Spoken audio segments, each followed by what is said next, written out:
lucky with that last line. Run for my penis. Okay, well, there's something closer. No, you gotta say penis. Yeah? Can I say something else? What's funnier than penis? Yakahula. Oh, Yakahula, well. That's what my father called it. Really? Yeah. Yakahula? Yeah.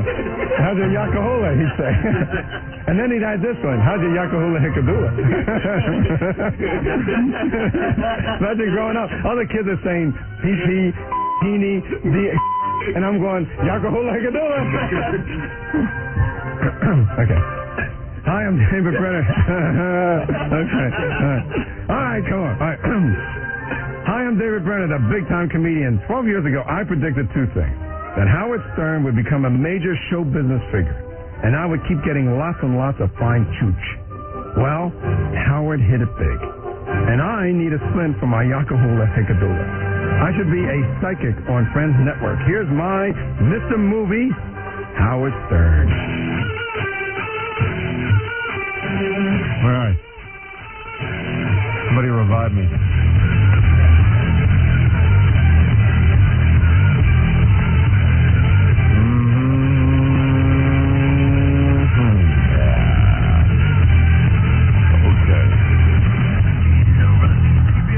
All right, so we went out on the street, and this is pretty cool. We asked people, would you sign a petition that would force the Jews to put the Star of David after their names on movie credits? Oh. So that we could identify them. Wow. Yeah. And do you think anybody would go along with that? No. And you don't know people. Oh. Was it still bad? Well, I mean, some people are, appropriately shocked, but it's kind of funny to go out and ask these questions and see how people respond. Let's hear this. All right. So you get it? Yeah, you want the Star of David behind Jewish people's names in movie credits. Right. Would you sign a petition to endorse Senator McKenna's recent bill to require all Hollywood producers to put the Star of David after each Jewish name in any and all credits so it would be apparent to the movie-going public the incredible abundance of Jews that have infiltrated this part of our media and culture? Yes, I would. Yes, I would. Why is that? Well, I don't know too much about it, but I'll sign it, though. Yes, I know it's going to be something positive. But how would it affect me, though? But if it won't do me, it won't be like a scan or something. Well, they would say he's on it. That was Al Pacino, by the way, the famous actor. He's been concerned about this problem for a long time. There you go. Would you sign a petition to endorse Senator McKenna's recent bill to require all Hollywood producers to put the Star of David after each Jewish name in any and all credits so it would be apparent to the movie-going public the incredible abundance of Jews that have infiltrated this part of our media and culture? What are you talking about? Did I tell you I was in a hurry? It's the stupidest thing I ever heard. She's slowing me down. So you wouldn't sign a petition? I don't even know what you're talking about. I wouldn't sign anything that sounded remotely like that. You wouldn't sign a petition that would put the Star of... This is crazy. Okay, thank you very much for your time. You're welcome. You can stop for the question because I don't want to hear the question and I don't want to answer it. Okay, you wouldn't sign a petition? I don't want to answer the question. Are you kidding? No. This is a real bill? This man should be shot. So you wouldn't sign it? I certainly wouldn't sign it. That's going back to the days of Hitler, isn't it? Are they going to put in a flag next to each other of the other names? No. So that we know who's Italian? No. And who's Irish? No. And who's Austrian? No, just a Jew. And who's Spanish? No. Of any kind of descent? No, just a Jew. Right. And who's French? I mean, is that not ridiculous? Yes. You would? Yes. And why is that? Because I'm Jewish, number one. I came from Russia 17 years ago. And for me, Jewish is the most important people in the world. No, I wouldn't. Okay, why not? I'm not interested. Not interested? No. I'm not, because I'm not feeling good. My nose is burning me. Your nose is burning? Yeah. What's wrong with your nose? My nose is burning me, so I'm not interested. That's a tough question, because it depends on what the Star of David is representing, though. Because, see, I'm Rastafarian. As I say, I can say myself, I speak for myself. I see the Star of David It's a different meaning than the Jews think of it, but it's in a sense it's all the same. You know? What's the meaning for the Rastafarians? Well, I'm not gonna speak on that right now. I don't know. If you want to know, you can read about it. I work for ACC. You got it. Have a good night. I'm out of here. Guy told him to F off. With the petition? Yeah, you can't even hear it at the end, but he does. Yeah, so there it is. There's the answer to the question. Would you support a bill? Well, not a lot of people would support it, Right. but some. And some of the people who support it, I don't think know what the hell they're talking about.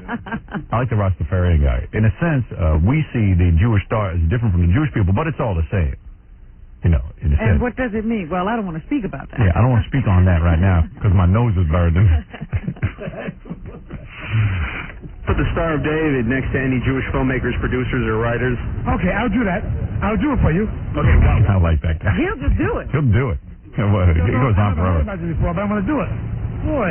Oh, no, he wants to know if you understand what you're signing and what this is about, right? Right, this is tape for broadcast. Yeah. Would you sign it, sir? Let me see what this is about. I would have to... I'll sign it. I'll sign it. To investigate what this really relates to. Let me see. Here's a guy here trying to... Laurel and Hardy at work. Would you sign a petition to endorse Senator McKenna's recent bill to require all Hollywood producers to put the Star of David after each Jewish name in any and all credits so it will be apparent to the movie-going public the incredible abundance of Jews that have infiltrated this part of our media and culture? Yeah, how do you feel about that? Would you sign a petition? Well, you know what it is doing? It's pointing out this is a Jew. It's up to you whether you want him to make a movie or not. I'll sign it. I will sign it. You would sign it? I will sign it. All right. Would you, sir? All right. All right. Yeah, why not? You know how I would be more enthusiastic over? If that's said, I would like to see more Irish people take over New York City as they did years ago. I would instantly sign that. You know? Are you signing it just to sign it or signing it for the cause? I'm signing as a favor to you with my heart. Oh. Right. Now, when you see a film, do you think it's important that you know if there were any Jews involved in making the film? I love to see Jewish people get up there. I love Jewish That's people. what Hugh Robinson. He was Jewish. Right. His name was Emmanuel Goldenberg. John Garfield was Julius Garfinkel. And many of them are Hebrews. Clark Gable was Hebrew, although he had an Irish name. That's right. That's right. That's right. Amazing. Yeah, the street is very dangerous out there. That's why most people don't walk on the street.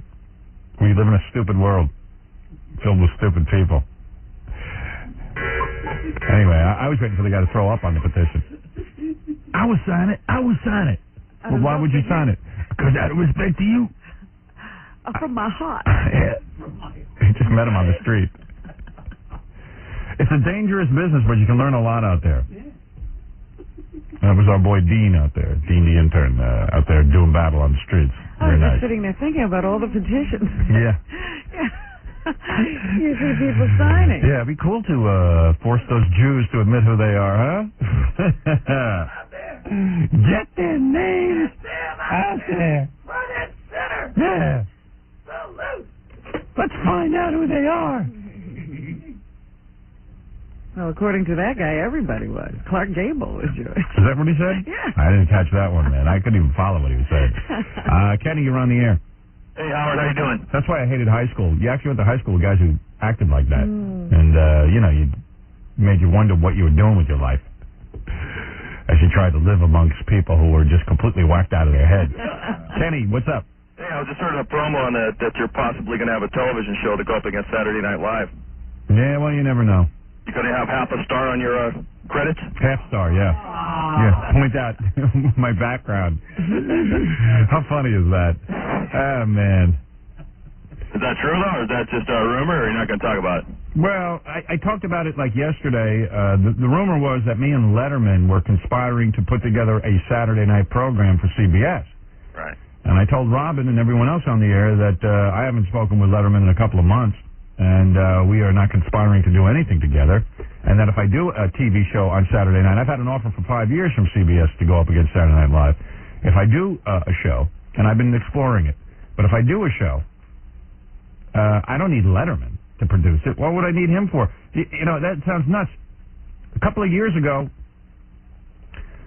when Howard Stringer was the president of CBS, he came to me and he said, well, Letterman would be the producer. He spoke an English accent. He goes, well, Letterman would be the producer, and you would be the talent.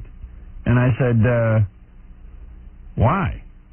Because if Letterman gives you his stamp of approval, people will accept you. I said, people accept me already. If anything, Letterman should be looking for my stamp of approval. How about I produce his show? I could help him. I'll put my name on his show and produce that and beef it up a little. I said, no dice. I said, unless he's going to come to writing meetings and show me some spectacular material, stuff he ain't using on his show, let me say that I have no interest. I mean, what do you mean? He's going to put his name on my show and I'm going to pay him? You mean, I got to split the deal with Letterman because he's going to put his name on the show?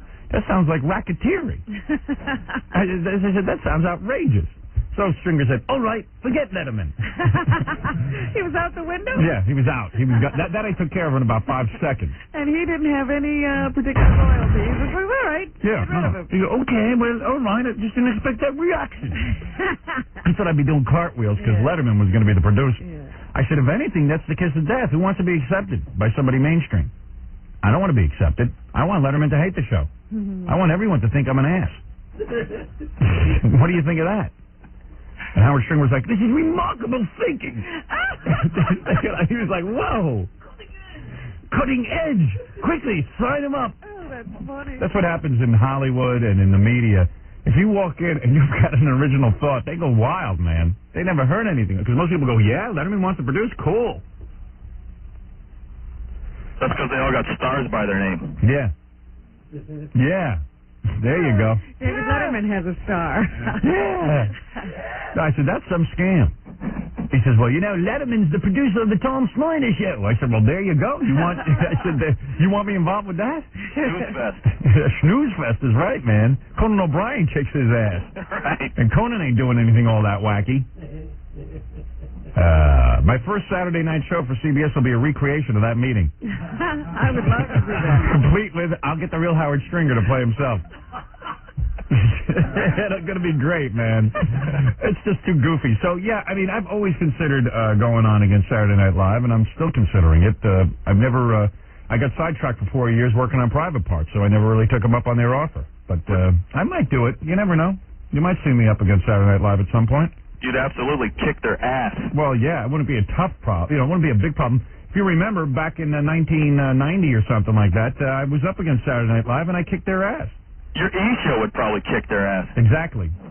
Because at least there's something real about it. Right. You know, people are sick and tired of these sketches that go nowhere.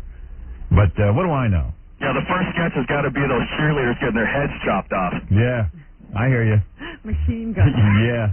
You know, that's funny. When I was on Saturday Night Live talking about how much it sucked, one of the things I was going to talk about, I did it in rehearsal. I talked about, hey, you know, why don't we take those cheerleaders and kill them? And I forgot to say it when I got on live television.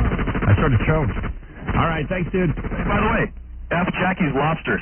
Right, which I ate last night. Thank you. All right, bye. Big lobster salad last night. Thanks to Jackie's poor timing. There were a lot of leftover lobster. Jackie throws a party, except everyone's gone by the time the party gets cranking. Basil is eating lobsters. Yeah. Jackie came up to me yesterday after the show. He goes, what's going on with Saturday Night Live? What's going on with that? He really did that? Yeah. After we talked about it on the air? Yeah. He thought you were lying on the air. I don't know. I don't know what he thought. You wouldn't lie. I don't lie. When do I lie to you? Have I ever lied to you? Just when you listen to me. What? What is he talking about? What? I've lied to you? I don't know. I just asked you. Why are you trying to be outrageous? Answer the question. Have I ever lied to you? I asked you a question. I know, and I said, I told you everything on the air. I'm not lying. And then you're saying I lie when my lips are moving? You want to think that of me.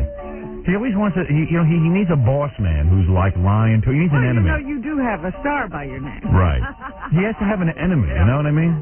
He has to have an enemy. I asked You're you. such a worker mentality. Really, seriously. I'm not your enemy. I said to you, what did I tell you? They've been after me for 5 years to do something. I'm thinking about it. Oh. I was just asking why it popped up in the news lately, that's all. I don't know. We talked about it. I don't know where that came from in the news. I really don't. Saying that you lied on the air? I don't know. Then he just said 2 seconds ago I'm always lying to him. I don't know when I've ever lied to him. Well, Jackie, speak up. When did you lie? When did Howard lie to you? I don't know. He's like the Rastafarian guy. You got to look it up. I'm sorry. My nose hurts. Hey, Ed. His nose hurts. His No, I nose mean, is burning. he always has to badmouth me, you know? Everything Who's bad now? I just said everything I say is a lie. Oh, eat me. Kidding around. He didn't say that. Yeah. Kidding around. Oh, all right. Oh. Thanks. Thanks for kidding like Show. that. Check the TV guy. Gee, Boy, that was funny. you and David Brenner ought to get together. Did everybody laugh? Ed, you're on the air. Hey, Howard, what's happening? What's happening?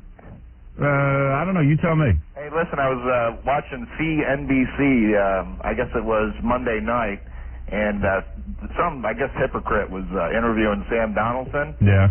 and they were talking about radio and censorship, and basically the guy thought that you were Satan. Who? Who was it, Grodin? I forget who he was, like a white-headed guy. He kind of had like a southern accent to him. I don't know. I don't know, but anyway, Sam Donaldson kind of supported you through the whole thing. He basically, yeah, he basically said, he goes, I don't believe sometimes what Howard does, but you know, they were talking about sometimes, I guess you were talking about smelling girls, and you can tell when they were on their period. Yeah, so what? And he basically said, if you don't like it, turn the radio off. Yeah, well, you shouldn't even have to be commended for that. That's the law. Yeah, but I mean, for those kind of... First Amendment, man. You can talk about stuff like that. Yeah, but for empty suits, that was pretty good for them to support you. Yeah, I guess. Hey, thanks, man. Hey, man, listen, I work for AMR Corp, and all the people in Dallas are really bummed that you're not on the air out there. Yeah, I've been getting a ton of mail from Dallas, people talking about they're going to move from Dallas. They're having some sort of rally on Friday, headed up by Melrose Larry Green, which always leads me to believe it could be a failure, but... A lot of the people, I didn't understand it at first. I thought I was kind of against it because it was like kind of stupid and meaningless. But they just said, hey, they want to go out in front of the radio station, the Eagle that dumped us, and just let people know, like other radio stations in town, that they're there and they're ready to listen to their radio station if they'll put us on. And they want to make their voices heard. So I think some people on Friday are going to congregate outside the radio station, but I wouldn't expect many people because most people don't know about it. Not that we can be heard in Dallas. Right. Tell people that it's happening. Yeah, I mean, if we told people in Dallas, hey, why don't you congregate in front of the station, and we were on the radio, forget about it. It'd be huge. Yeah, I got a letter from a drag queen Yeah. today saying, Oh, you did? yeah. No, you're lucky. Yeah, really misses the show. Yeah. Well, I canceled my insurance policy with Nationwide. No kidding, really? Is that true? Yeah. Wow. I went to Progressive Insurance, so... Yeah, I mean, a lot of people have said that to me. We got a great sponsor here in New York who even points out that Nationwide is charging way too much for their, for their insurance policy on your car, and that you should switch to them, Tri-State Auto Insurance. And I'll tell you something. This guy's got a good point. Why not? I like it. All right, Howard, I'll see you, man. I did. Ask Nationwide. Okay. See ya. I'm with you on that. Hey, so I'm watching the E! Show yesterday, and one of the funniest things I saw, did anybody see the E! Show with Belinda Carlisle?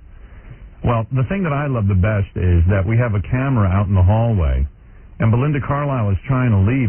It's just fascinating at the end of the show to watch her leave the studio, and then she walks all the way out to the elevator, and then I guess she forgets her kid and her...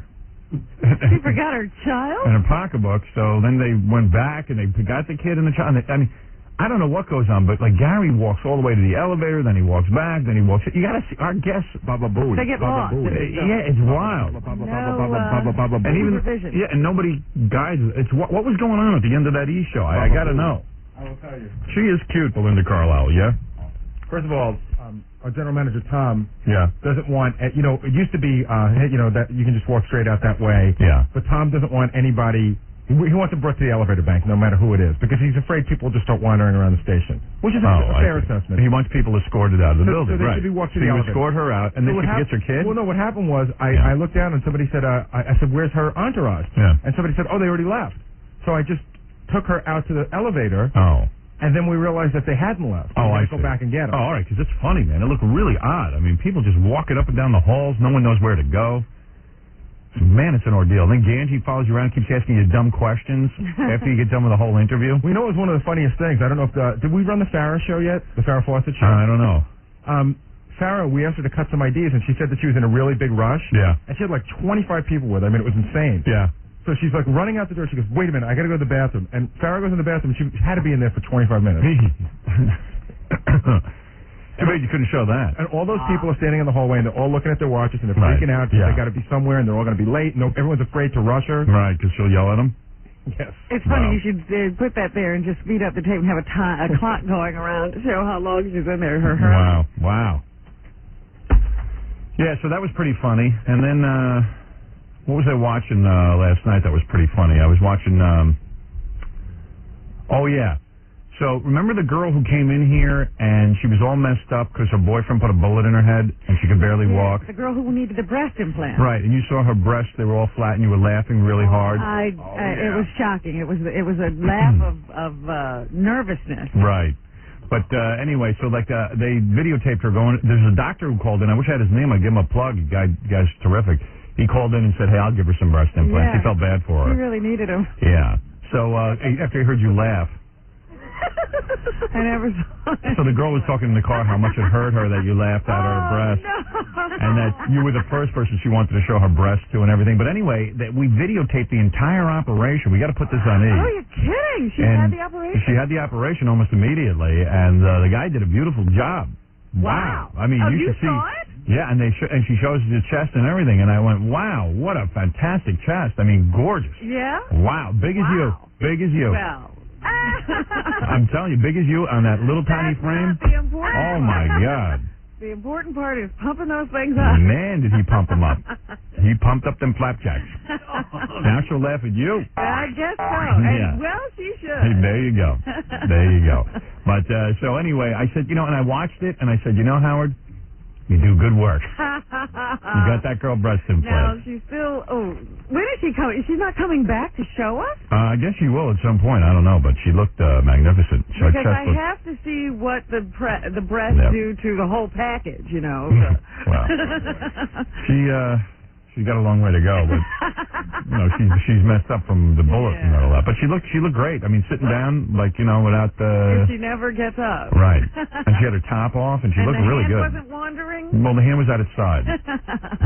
She had huge breasts. I mean, they must be D's. Really? Yeah, and they're like, and this was like a day after the operation. Wow. Well, good for her. Yeah. I'm very happy for her. Mm-hmm.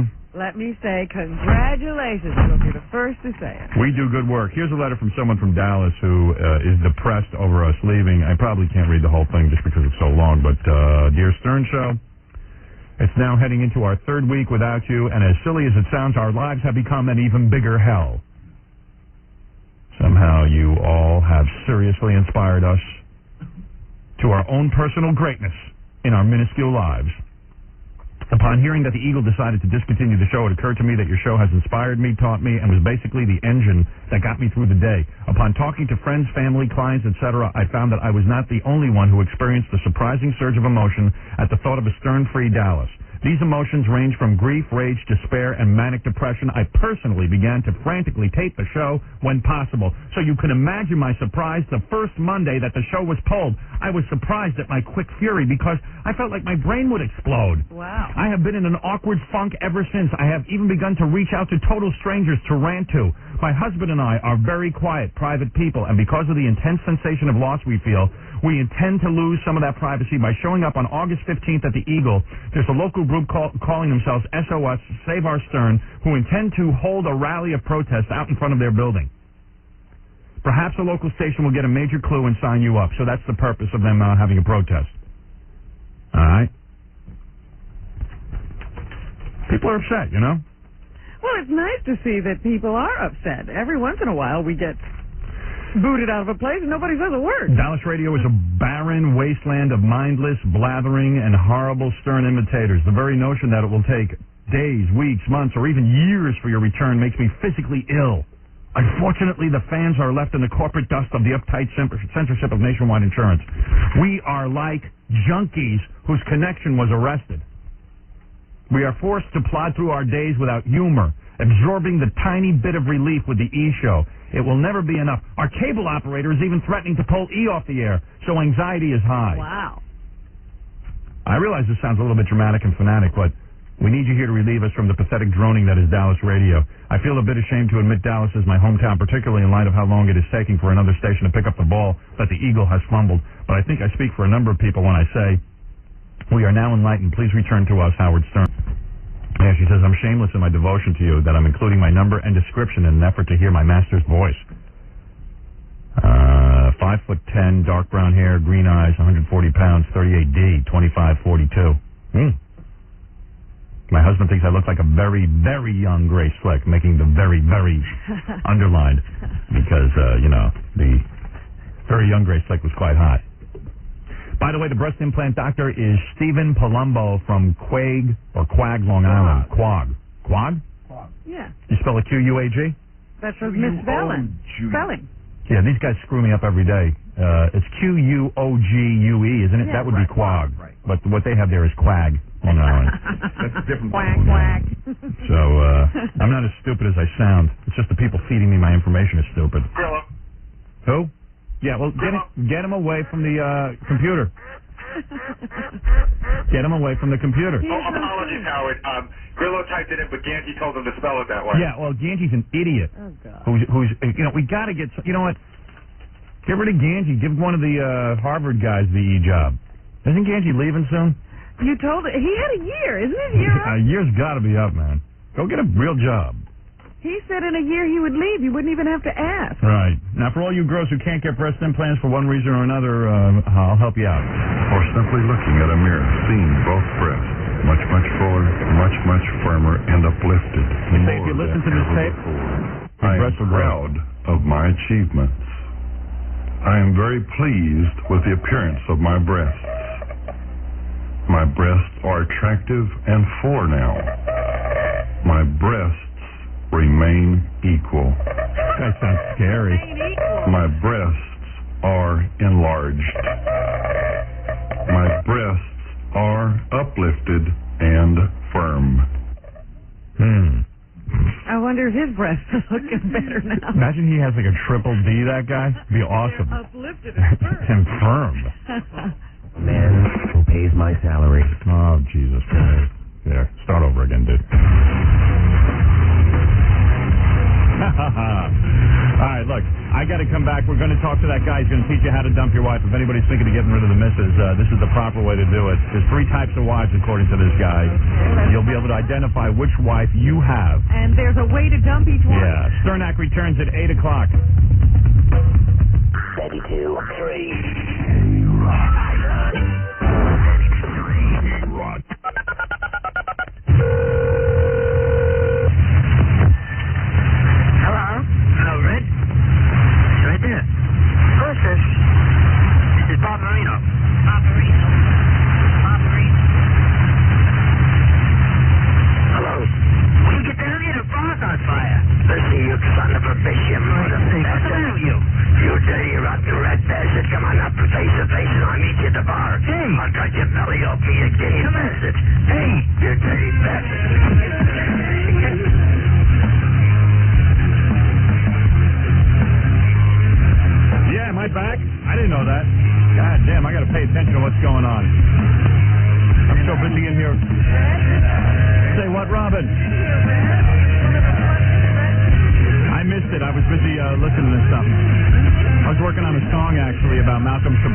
I've just been working on this song, trying to get that together. You know what I'm saying?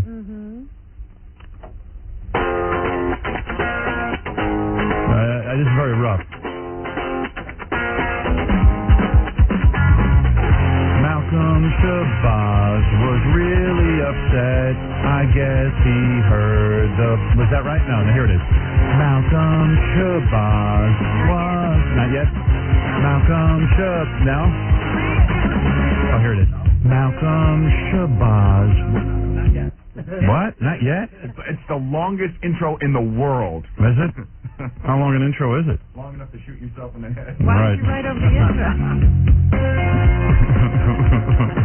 I think it's here. Malcolm Shabazz was really upset. Guess he heard voices in his head. He toasted Grandma like a marshmallow. I guess he's just another psycho. Psycho, psycho, psycho, psycho. Psycho, psycho, psycho, psycho. Psycho, psycho, psycho. Take a lighter. You know, there goes the psycho. Psycho. Take a lighter. Or some matches. Cook your grandma in small patches. Torch her pillow. Burn her slipper. What's wrong, Malcolm? Why you flippin'? Are you schizo? Are you psycho? Do you just like barbecue? You know, that kind of thing. I don't know, man. There's got to be something to that, right? There's got to be something to it. The keeper! Malcolm Shabazz, yeah, he was upset. I guess he heard voices in his head. He toasted Grandma like a marshmallow. I guess he's just another psycho. Psycho, psycho, psycho, psycho. Psycho, psycho, psycho, psycho. Psycho, psycho, psycho, psycho. Everybody! Psycho, psycho, psycho, take a lighter. What's a matches? Your grandma. Take small patches. Torch her pillow. Burn her slipper. What's wrong, Malcolm? Why you trippin'? Why you schizo? Why you psycho? Do you just like Barbecue, oh, barbecue, oh, barbecue, oh. At the very least, set his balls on fire.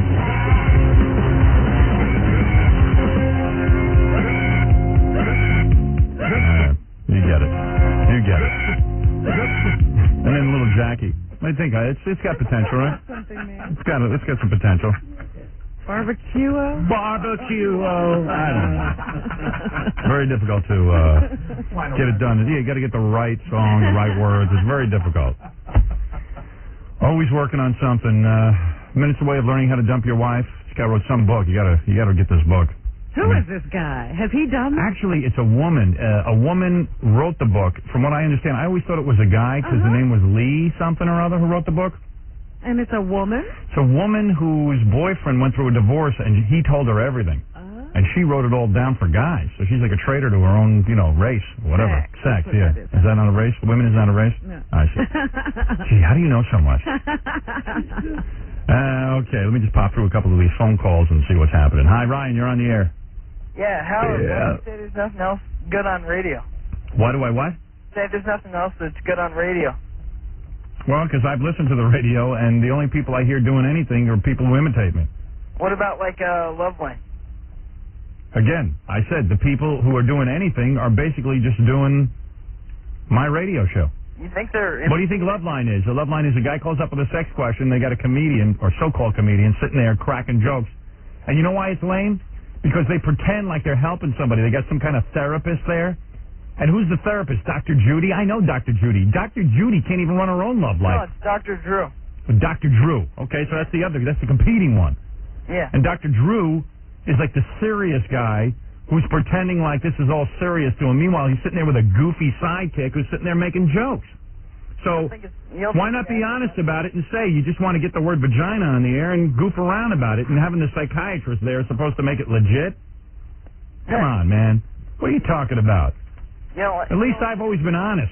You're buying that crap, huh? And let me ask you something, man. What you think that Love Lines would have ever gotten on the air, or someone would have the balls to do it if it wasn't for me? Setting it all up? Radio for 14 years. Who? How long have we been on, you idiot? Longer than that, but you weren't known 14 years ago. Who was on? Wait a second. Love Lines was on the air for 14 years. Yep, out here on K-Rock. Yeah, bull. I swear to you. Yeah, it might have been on the air, but it probably was a serious advice show like Dr. Ruth. Come on. Let me hear the tapes from 14 years ago. I don't know. That show would have been on fire if they had innovated anything. I know exactly what that show is. That's right. I know the history of radio, which is a dumb thing to know, but I know it. I don't know. Hey, man, I'm just honest, man. I don't see anybody doing anything original. You should give it a chance. or some 12-year-old calls in and can't figure out how to perform fellatio. Which is when little kids listen to the radio. I love this whole idea that I'm the one corrupting little children when little children can't even listen to the radio unsupervised from 6 to 10 in the morning. It's 11 o'clock at night is when they're listening. Dude. It is kind of adult. Yeah, how old are you? 14. Yeah, exactly. And that's your favorite show. I'm telling you that this... It's not as good as Howard, but it's the only thing on at night. Right. Okay, dude. All right. Gotta roll. Bye. 14-year-olds listening to that. And trust me, man, it's very graphic. Very graphic. And it hasn't helped any... It's basically instructing teenagers how to give fellatio. That's what that show is. You know, hey, whatever. I mean, that's when my kids listen to the radio. They sneak in and listen to that crap. Yeah, because you're busy. Everybody's doing their own Or thing. asleep. You're alone. Yeah. My kids can't listen to my show because that's when my wife's around them and that's when they take the school bus. You know? This whole idea that that this show has to be regulated because of children is such a lie. They are throwing that lie around, and everything now, adults can't do anything because of children. We can't do anything. That's the government's excuse. Well, we're protecting children. Bull. You're not protecting any children. You can care less about protecting children. If you're protecting children, why don't you put some goddamn gun metal detectors in high schools if you want to protect some children? That they won't do. You want to protect children, why don't you pay teachers some decent wages so we might get some good ones? Fortunately, the internet's come along. They're trying to wreck that, so that's good. Now they're trying to regulate that. They might forget about me if I'm lucky. But it's weird, man. Real weird. You're on the air. Howard. This is Dave from West Palm Beach. Hey, Dave. Howard, what's up, man? Right. Hey, there's a station called 104.1 Real Radio. Yep. And there are both, one girl on there, she's a real yenter, and the station's just effed up altogether. Monday, when you were ranking on Jackie about his party. Yeah. You did the plugs, and then you kept going for another almost 15 minutes. Right. They cut it off 5 minutes before the show was over because I flipped back to 95.5, which is called The Outlaw. And I turned The Outlaw on, and you were still going. And I'm like, what the F's going on? You know what they were? They were waiting for you to go off the air so they could put the Russ and Bo show on. This is the problem when you have a network. But Howard, man, come on. I don't know. Don't you have people that stay on top of it, like monitor what goes on your... No, how are we going to do that? I mean, you assume that the radio station is paying us to be their morning show. They would want to keep it on the air. That would make sense economically, but I can't monitor what's going on every station. That's why we have CIA holes. Hey Howard, it's one other question. What was it? By the way, do we have a CIA hole in West Palm? You do now. Yeah, maybe we didn't have one because that's one of the newer models. All right, maybe I'll appoint you a CIA hole and send you a badge. Sounds good. All right. Hey Howard. Hey, remember the last time you cut a commercial for They played it on the air where you cut a commercial that was like an out. What the hell? What could they say? All right, I got to go. Later. All right. Guys, just it's taking too long.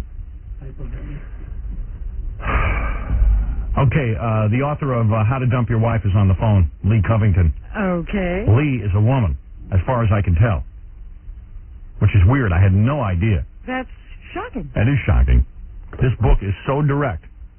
Could women read it and reverse the information? No. It's strictly a book for guys. It's sold. In fact, this book is sold. You know how I got it? It's underground, isn't it? It's an underground book. It's so filled with honesty. Why were you reading it? I don't know. Somebody told me about it. Are you putting a plan into work? Just in case my wife gets out of line. Oh, I have it on my bookshelf. I'm just staring at her. Yeah, just let her look at it. It's a thread. How to Dump Your Wife. And I mean, you know what? Brutal, huh? I don't normally have authors on, but this book was so right down to it. They understand guys in this book. Like, the book starts out, okay, you're one of three guys. You got a wife at home who either is really nice to you, but you want to dump her, all right? You're sick of her, all right? She's great, but you're sick of her. She's great, but you're sick of her. There's one way to get out of that marriage. Then you might have a wife who's a total shrew, which is harder to get out of the marriage. The nice wife is easier to dump. Is that right? Yeah, which surprised me. And then they talk about the psychology of dumping them, and then they tell you exactly how to hide your money. and everything. Oh, so that's how you get out of it without paying. You Yeah. hide the money. Well, they've got a whole plan. They say never get divorced until you get the whole plan in So you keep your mouth shut yeah. while you're working this all out. Yeah, it's pretty wild. It's pretty goddamn wild. That's coming up in just a couple of seconds. Midnight in Manhattan. Your car is parked on the street when two scumbags spot your vehicle. They're car thieves, but are they in for a big surprise? It's the Low Jackie Anti-Car Theft System. It's Low Jackie.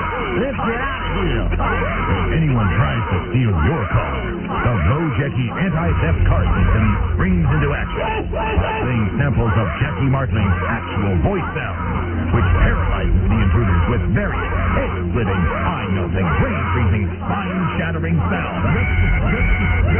The invader will bolt immediately, trying to flee the area before the lame jokes start. Folks, I got some skydiving lessons. Instructors are very simple. Black, Puerto Ricans, Jews, and Gentiles. No one can handle this sound. They can be full of heroin, liquor, hot, hash, white crosses. It doesn't matter. Jack's incredibly annoying utterances would chase the death. And as a bonus, if you order now for personal female security, it's the Robin Quiver third input prevention device. Guaranteed to let ladies know when your man is trying to use your exit as an entrance during sex. The Low Jackie Anti-Theft Car System and the Robin Quiver third input prevention device. Order now.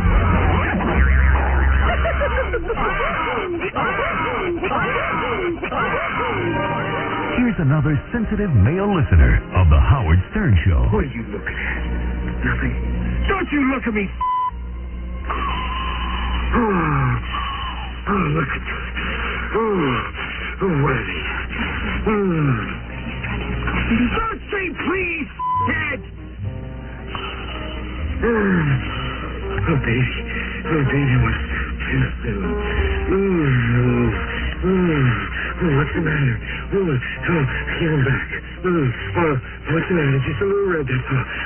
Here, let me feel him. Come here. Oh, I'm sorry. That was no listener. And it wasn't Cardinal O'Connor. But this is the Howard Stern Show.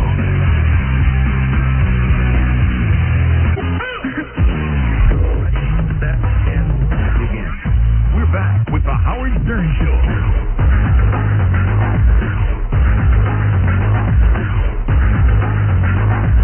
Jesus Christ. Jackie the Joke Man Martling has two filthy and funny CDs. Sgt. Pecker and the Joke Man, only $12 plus $4 shipping and handling. Also on cassette, buy two, get one free. Call 1-800-323-KING. Friday and Saturday, November 7th and 8th at the Riviera Hotel on the Strip in Las Vegas. For information and nasty jokes, visit jokeland.com. Okay, so here we go. This is Lee. Lee. Hold on. This is the author. Lee? I'm here. Hi. Lee Covington, who wrote How to Dump Your Wife. I read your book about a year ago. Really? Yeah. And it hasn't worked, no. She's still there. Yeah, that book's been around for a while, right? Yeah, a couple of years. Okay. I read your book, and I always thought you were a guy, and I said, man, this guy knows how to talk to other guys. Really? Yeah, I thought That's a compliment. Yeah, I always thought you were a guy, and it's Why would you write a book like this as a woman? Well, I wrote the book because it had to be said, you know. I mean, I'll tell you, I was with a guy. I fell in love with my true love, and he was going through a divorce from hell with an ex-wife from hell who had decided to destroy him. The courts were going right along with her and everything else. So I didn't want to write another book about what's wrong with America. So right. I said, See, her boyfriend got clean. He got his clock cleaned by his wife, so they figured this all so out. why not give some practical advice to some other guys so they don't have to go through that, or at least they have a leg up, you know, possibility. All right. What are these three types of women? All right, well, let me get into this since I read the book. I'll get her into it. But okay, so I thought your book was unbelievable because you say, okay, there are three types of situations, right? Right. Right. One guy is the guy married to a real sweetheart of a woman, like someone who dotes on him and loves him like unbelievably, right? Is that wife one? Yeah. Yeah. Okay. Well, yeah, she wants to stay married. Right. Then there's wife two, who's a big pain in the ass, who's a bitch and totally draining, right? Right. Okay. What's wife number three? Wife 3 is self-absorbed, self-righteous career woman with lots of friends and her own agenda. Right. Now, it doesn't matter who you are. In any case, you want to just get rid of her. And she's all for that, even if it's a good wife. Yeah. And she says... I say in the book a lot of times, there are a lot of good wives out there, and people make deals and shake hands and walk away from each other. This book is not for them. This book is for guys who have wives from hell, who want to destroy them. Right. Except for wife 1, who just won't let go. Right. So, you see... You still got to get rid of her, too.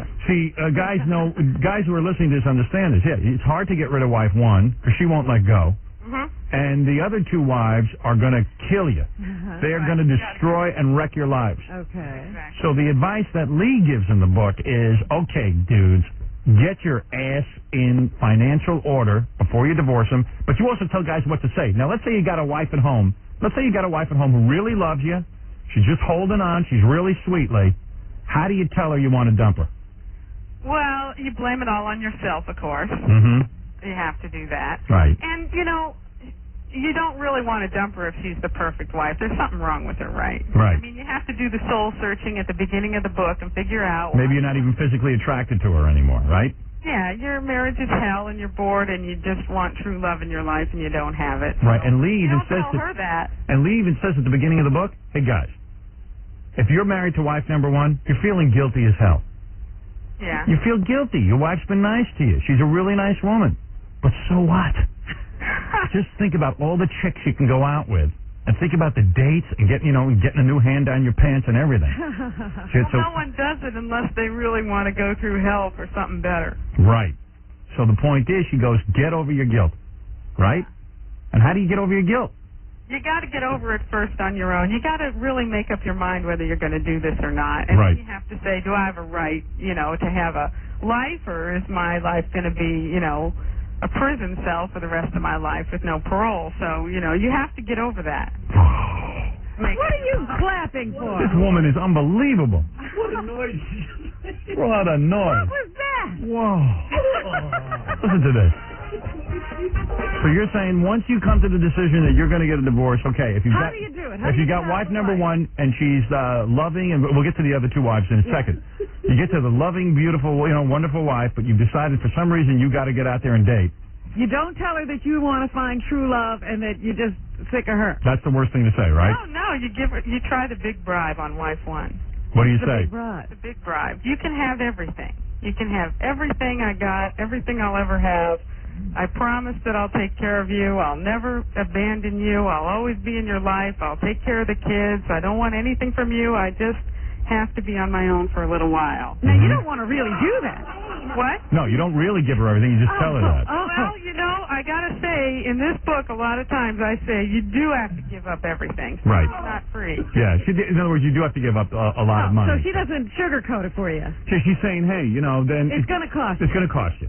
It's going to cost you. Why? But if you're a mailman, think of it this way. It ain't going to cost you that much. I'll give you everything, That's which is nothing. You're saying because wife number 1 deserves to be taken care of. Yeah, you're not trying to stiff her. You're just trying to get away. You still have to pay. Right. But you say on the other 2 wives, the total bitches, the ones who are self-absorbed, total C word I want to use here. You're saying there are ways to sort of hide your money.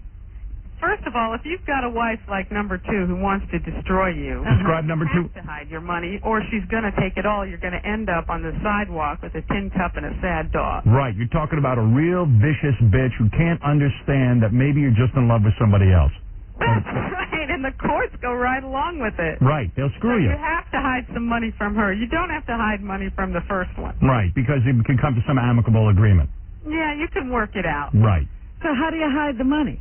Yeah. Well, let's get to that. You got to read this book, man. How to Dump Your Wife, and I love the title. Because it's a process, it's a convoluted. Yeah, because usually your finances are all tied up, and she has access to all accounts and all that stuff. Right. That's why you need about 3 months to get prepared, get liquid. All right, let's talk preparation. Yeah, I'm not saying you can walk out with everything you ever earned or ever will earn. That's impossible. Yeah, because she's going to notice if you take it off. Because you want to sock away something on the side. Absolutely, because everybody says, oh, it's half, community property. That's ridiculous. You can lose it all. Wow. That's what I tell guys. I mean, they call me from the steps of the courthouse, And I say, you know, you have to protect yourself because all that, the law is irrelevant. They'll take it all if they can. And Wow. plus, How do they do that? Female judge. what the wife doesn't take, the lawyers take. Right. And that's so sad because that's so sad. A guy works his whole life And all of it's gone. and all of it's gone. Aren't you better off killing your wife? Oh. Because then you only do, in a way, do it. don't you only end up doing about 7 years? And the lawyers are cheaper. Yeah. If she threatens to kill herself and she doesn't do it, I think you should sue her for breach of promise. You've got all kinds of ways. Lee Covington, man's best friend. Unbelievable. Hey, So in the 3 months, what are you doing? That you're getting ready, and you're talking about the money? finances? Yeah. yeah.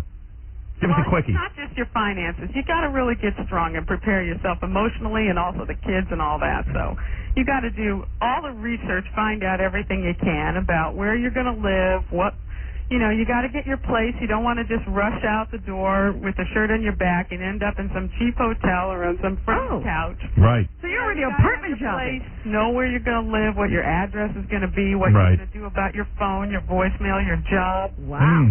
Got to get everything. You never think of these So it's a things. smooth transition. Yeah, you just walk out, you got a place to go. Most guys are so nervous about getting the divorce that they just rush into it. Is that what you're saying, Lee? Exactly. Right. Exactly. And then they come back the next day, the locks are changed, and they say, oh, no, now what? All my stuff is in there. And what you're saying, Lee, is that if you don't prepare, you kind of look foolish and you're caught off guard. And the thing is that you're just so worried about getting the divorce. But how do you move out your stuff without your wife? Well, wait a second. You've been in prison for God knows how long. You might as well stay in prison for 3 more months to get yourself prepared. Exactly. Don't rush into it, and don't tell all your friends and all that stuff. And don't keep your mouth declare your shut. love for your girlfriend on national television. Right. Just keep your mouth shut and get everything in order. But how do you move out your stuff? Well, what you do is she's saying you get the apartment, right? So, like, you go into your closet, you take out a few shirts, a couple of pair of pants the first time, right? And your wife doesn't notice your closet dwindling? Just a few things. And then when you make the split, it's like you don't have that much junk You left wait till around. she's out of the house. Right. And then you tell her. Exactly. What do you tell her? Well, it depends on what your wife is like. Okay, That's why we have to talk about what your wife is like, how she's going to behave. Okay, if your wife's a real total bitch and self-absorbed, and you know she's going to clean your clock, what do you tell her? Rent a truck. Run her over. Out the place. Right. Tell her in a restaurant so she doesn't throw a cleaver at your head. Cool. Hold on. Here, somebody wants to ask you a question. Richie, go ahead. Hello? Yeah. Yeah, hey, Howard, how are you? Go ahead. Listen, I'd like to ask you something, the lady with the... Yeah, go ahead. Just ask. Okay, I have a problem where I have a functioning alcoholic wife. Go ahead. The problem is that if I go to do anything that you're suggesting for the other types of wives, all right, I feel that she's going to destroy not only me, but property that I have, when one day I'm not there and I'm at work. Right. Okay, and, I got your point. Guy's got an alcoholic wife, figures, hey, man, she's going to go off the deep end. She can do anything, she can start destroying stuff. What does he do? What do you do? Well, lock her in the basement. I don't know. I think that's rough. I think that's really rough. You gotta make a connection with some kind of a treatment so that you have evidence that she's undergoing treatment for alcohol. Hey, Lee, I say he's got the best situation. You know why? Why? He's got a guilt-free thing. He's got to leave. She's an alcoholic. He can't take it. Hey, that's a disability. Right. Get this, I was thinking there's no sex involved for the past 3 years. Dude, get out. That's one as far as alienation of affections, right? Right. Second thing is like she could come home one day and be sort of kind of nice, but not, there's like something like an overhang, Right. And then the very next day, for some little thing like maybe a little extra ash on a cigarette, pisses her off. She's a bitch. And she drives you up the wall like you would not believe. So, dude, get out. You got a girlfriend yet? What's that? You got a girlfriend? Well, the reason why I don't is because I feel if I did and she ever found out, not only would she kill me, but she might kill the other girl. I don't want to have the two deaths on my hands. Yeah, what I would do is, man, I would do what Leah's saying in wife number 2 scenario. Right. I'd start moving into the apartment, get everything out of there, Back up the truck, take everything out of there, and then just file for divorce. Right. Protect yourself. Hide some money. Hide some money. You could hide it from her. She's loaded. You want to know? This woman here is the type, like, say, she did, like, I like to do things. I like to help a woman out. Like, I don't mind doing dishes. I'm like Howard. I don't mind helping my wife doing things. All right? I don't mind making beds. I don't mind sweeping floors. You ain't like me, then. I was going to say, what Howard are you talking What Howard are you talking about? Well, I do that. Now, if I do, like, just say the dishes, now, if there happens to be one spot on a glass... Dude, listen to me. Listen to me. You're already at the point that you need the divorce. You better just listen to Lee. She's telling you, back up the truck, get all your goddamn stuff out of there. Dishes with your spots and get out of there. Just do it already. And she won't eat, to this... But don't do it today. Just, 3 months, get your money in order. Get this, where I work, I have HIPAA's, like, benefits, right? Now, they have programs where people can go and get, alcoholic treatment or whatever else.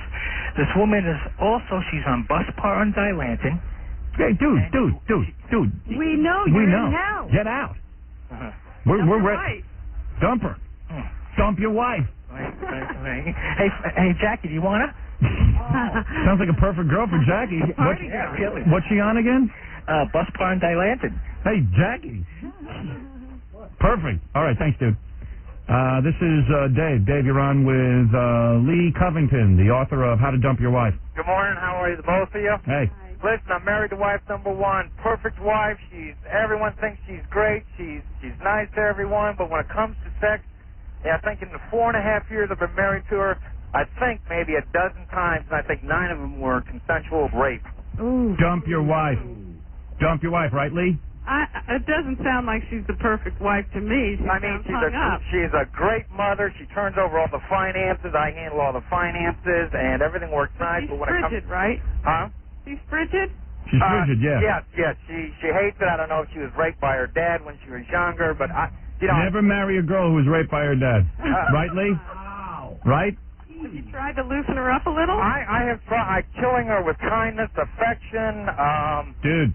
everything imaginable that a woman would want. Lee, that's wife number one, right? So what he's got to do is just split up with her amicably. Sure, take care of her and... Haven't you ever told her you really need sex and you got to get out of this? Oh, I've told her that I need not only the sex act, but just the intimacy of being close. And what does she say? She says she can't do it. Yep. Goodbye. Gotta go. Out and Z. And I know what...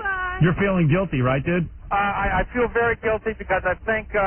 Well, you know what Lee says to do in her book? Keep concentrating on the party you're going to have once you get out. Well, I kind of told her I'm not going to play around behind her back. I told her out front, I'm going to go out and get a girlfriend. And what'd she say? It's like it doesn't even faze her. You got to get out of that. Appreciate it. Yeah. Take her off the hook. She's happy with what I've done for her, built her a beautiful home, the whole 9 yards, took her out of poverty. Lee, I'm saying in this guy's situation, why not just get the girlfriend and keep the wife? Well, it depends on if he wants true love in his life, maybe he wants the whole shebang. Yeah, why should the girlfriend who's actually giving him what he wants never have him? All right, dude, there you go. Thank you very much, Howard. All right, man. Just got to get up the courage to tell her, that's all. Well, I think I'm done. I just got to get act on it now. All right, thank you. Thanks. Okay. A lot of guys out there, man. I'm telling you, I read this book. I said, this book could sell. I didn't realize there were so many guys out there suffering. The only mistake I made with this book is I should have bought the rights to it and then sold it. I could have made a fortune. They're trapped. They're trapped in bad marriages. No one wants to give them a way out. Right. Well, you sure do. Yes. What do you do in a situation where you have a wife that's like a combination of all three? Tell us a little bit about her. How could she be all three? I think she's schizo. Did somebody say schizo? Yeah. What do you got? You got some kids? No kids. Okay. You got how long you married? 6 years. All right, 6 years. She can be real nice to you and real sweet and loving. Then all of a sudden she becomes a total bitch. Right. Self-absorbed. Well, here's the other thing. She can hang that over my head because I've got my faults, and what she does is she says, I love you with such intensity and that I do everything and I take care of you and yet you don't treat me the same way. But then there's times that she's such a raving bitch that you want to just kill her. You want to get violent almost. You know what I'm saying? But do you want to leave her? Do you want to just, get rid of her and get someone new, or do you want to just deal with it? Well, here's the thing. I think there's better things out there. There's a better life out there. Right. You want to get rid of her. Well, so we're into... See, he's feeling guilty, too. See, a lot of guys can't say they want to get rid of their wives. They feel bad saying it. But here's the other thing. Women are encouraged, but men are, Right. I feel real sorry for her, Well, yeah, but you want to have... Well, do you want to be her caretaker all of your life, or do you want to have a life of your own? Well, here's the other thing now. We're talking about a woman who is pretty much alone in the world. She lost her parents. Lee, this is typical, right? This is a guy who won't think of his own happiness. Massive guilt trip. Yeah. Right. But, what do you say, Lee? What do you say to a guy like that? What do you say to a guy like that? I say, it shouldn't be like prison. If you're unhappy, you got to take steps. But what do you do? You can make it up to her. How could you? Pay her a lot of money. Well, he doesn't have a lot. Well, whatever he's got. whatever you can do, you know. But you can't sacrifice your life for someone if you're going to be miserable. That's no way to live. You only have one chance to go around. Well, I'm not doing her any good being miserable, right? Right. Hey, isn't this woman great? Yeah, but I mean, I listen to these guys. Yeah, I'm telling you, man. They're unhappy. They're unhappy, but they feel, wait you know, till they religious get guilt. Don't they feel a lot of religious guilt and stuff like that, or their parents have Yeah, like. are you afraid your parents will be disappointed in you? Or Yeah. something? But you know what? You also want to you worry about how they're going to deal with it mentally. You know what I mean? Yeah, right. You'll get over it. Yeah, believe me, you're not that hot. A lot of guys also can't bear to think that their wives are going to go out and get other guys, right? That doesn't bug me that much, believe it or not. Really? Because you know what? It would be, for me, anyway, personally, it would be an out. It would be a good reason, you know what I'm saying? Yeah. Maybe you got to kill her, kill her parents, and kill her grandparents. Have any parents are gone already. Oh, she's alone. Parents are gone. No, here's the deal. So, Lee, Yeah. this is like most of the guys, right? You say this in your book. Most of you guys want out, but you feel too guilty to get out. Yeah, the guilt is a big thing. But, you know, if they're suffering from guilt, wait till they start suffering from divorce court. It's nothing compared to that. You So know, what do you do in divorce court? What? How do you get out of that? What, divorce court? You got to go through it. You got to go through it. So that's some hell you're going to just have to go through. Isn't it worth it, though? That takes care of the guilt once you get into the divorce. Yeah, then you don't feel so bad. Cure for guilt is the divorce court. Yeah, it goes right away. Later. Thanks. Okay, dude? Bye. Right. Well, anyway, the book is called How to Dump Your Wife. Well, there's an answer. If you're feeling guilty, get into divorce court. Right. Take care of it. So how do you, I guess this book is ordered, you don't see it in regular bookstores, do you, Lee? You know, a lot of booksellers won't carry it. They won't touch it. You know, they turn green. They say, "Oh, I'm politically opposed to that." Right. You know, there was one guy in Illinois. He really needed it, man. You know, the court was giving his whole company to his ex-wife, and Wow. the woman at Barnes and Noble wouldn't even order it for him. I had to send him one directly. You know. The way I got a hold of it is through some weird underground press. Yeah. You know that place that sells books on like how to build bombs and stuff? Yeah. Oh, really? How to Dump Your Wife, they sell that too. Oh, It's the only way to get That's as inflammatory as building a bomb. Maybe worse. Let's see. But I have an 800 number that can. All right, we'll give that in a second. Reggie, go ahead. Hey, Howard, what's going on? Dude. Oh, my wife's crazy. I need this lady's book. Yeah, well, a lot of guys do. Well, why is she crazy? What's your wife doing? My wife? Oh, God. Everything I do, she thinks I'm cheating on her, but I'm not. She's 9 months pregnant, Go ahead. and whatever I do is crazy. You want to get out, right? Not really, but it's just I'm trying to prove to her that I'm not cheating on her. Yeah. But everything I do, she thinks I'm cheating. Like today, I let her sister borrow the car, and her sister came home. She gave the car back. She gave me $5 for the car. Well, you must be one hot stud if your wife thinks you're getting that much action. Well, she thinks I'm doing everybody. Really? I'm not. Oh, God. Because all I do, I go to work, I come home, and I'm home all day. Too bad we can't leave our penises at home, and that would prove to our wives that we're not cheating. You know Well, what, I though? wish I This could do guy, something to just let my wife know that I'm home all the time. this guy has a big problem because I you have a- can't leave a pregnant woman. You can't? I know. That's Why the not? only I know a lot of guys who do. But I mean, you're going to be a pariah in society. Yeah, that only lasts for a while. I know a guy. She says it's the baby that's making her act this way. Oh, Was really? she better before? Wait till it comes out. Oh, God. Oh. She's going to be worse. Well, I hope not, because this is driving me crazy. Like, Lee, what should this guy do? Should he just wait to see? Tell her if she doesn't stop it, she is going to be left high and dry. She better get her act together. Nice. well, I tell her She everything. will. I tell her everything. Did you that- tell her what Lee just said? You didn't tell her that. Why are you trying to prove that you're not doing something you're not doing? Well, that's all I'm trying to prove to her. I'm not doing nothing. All I'm doing is going to work, coming home. Just tell her what Lee just said, man.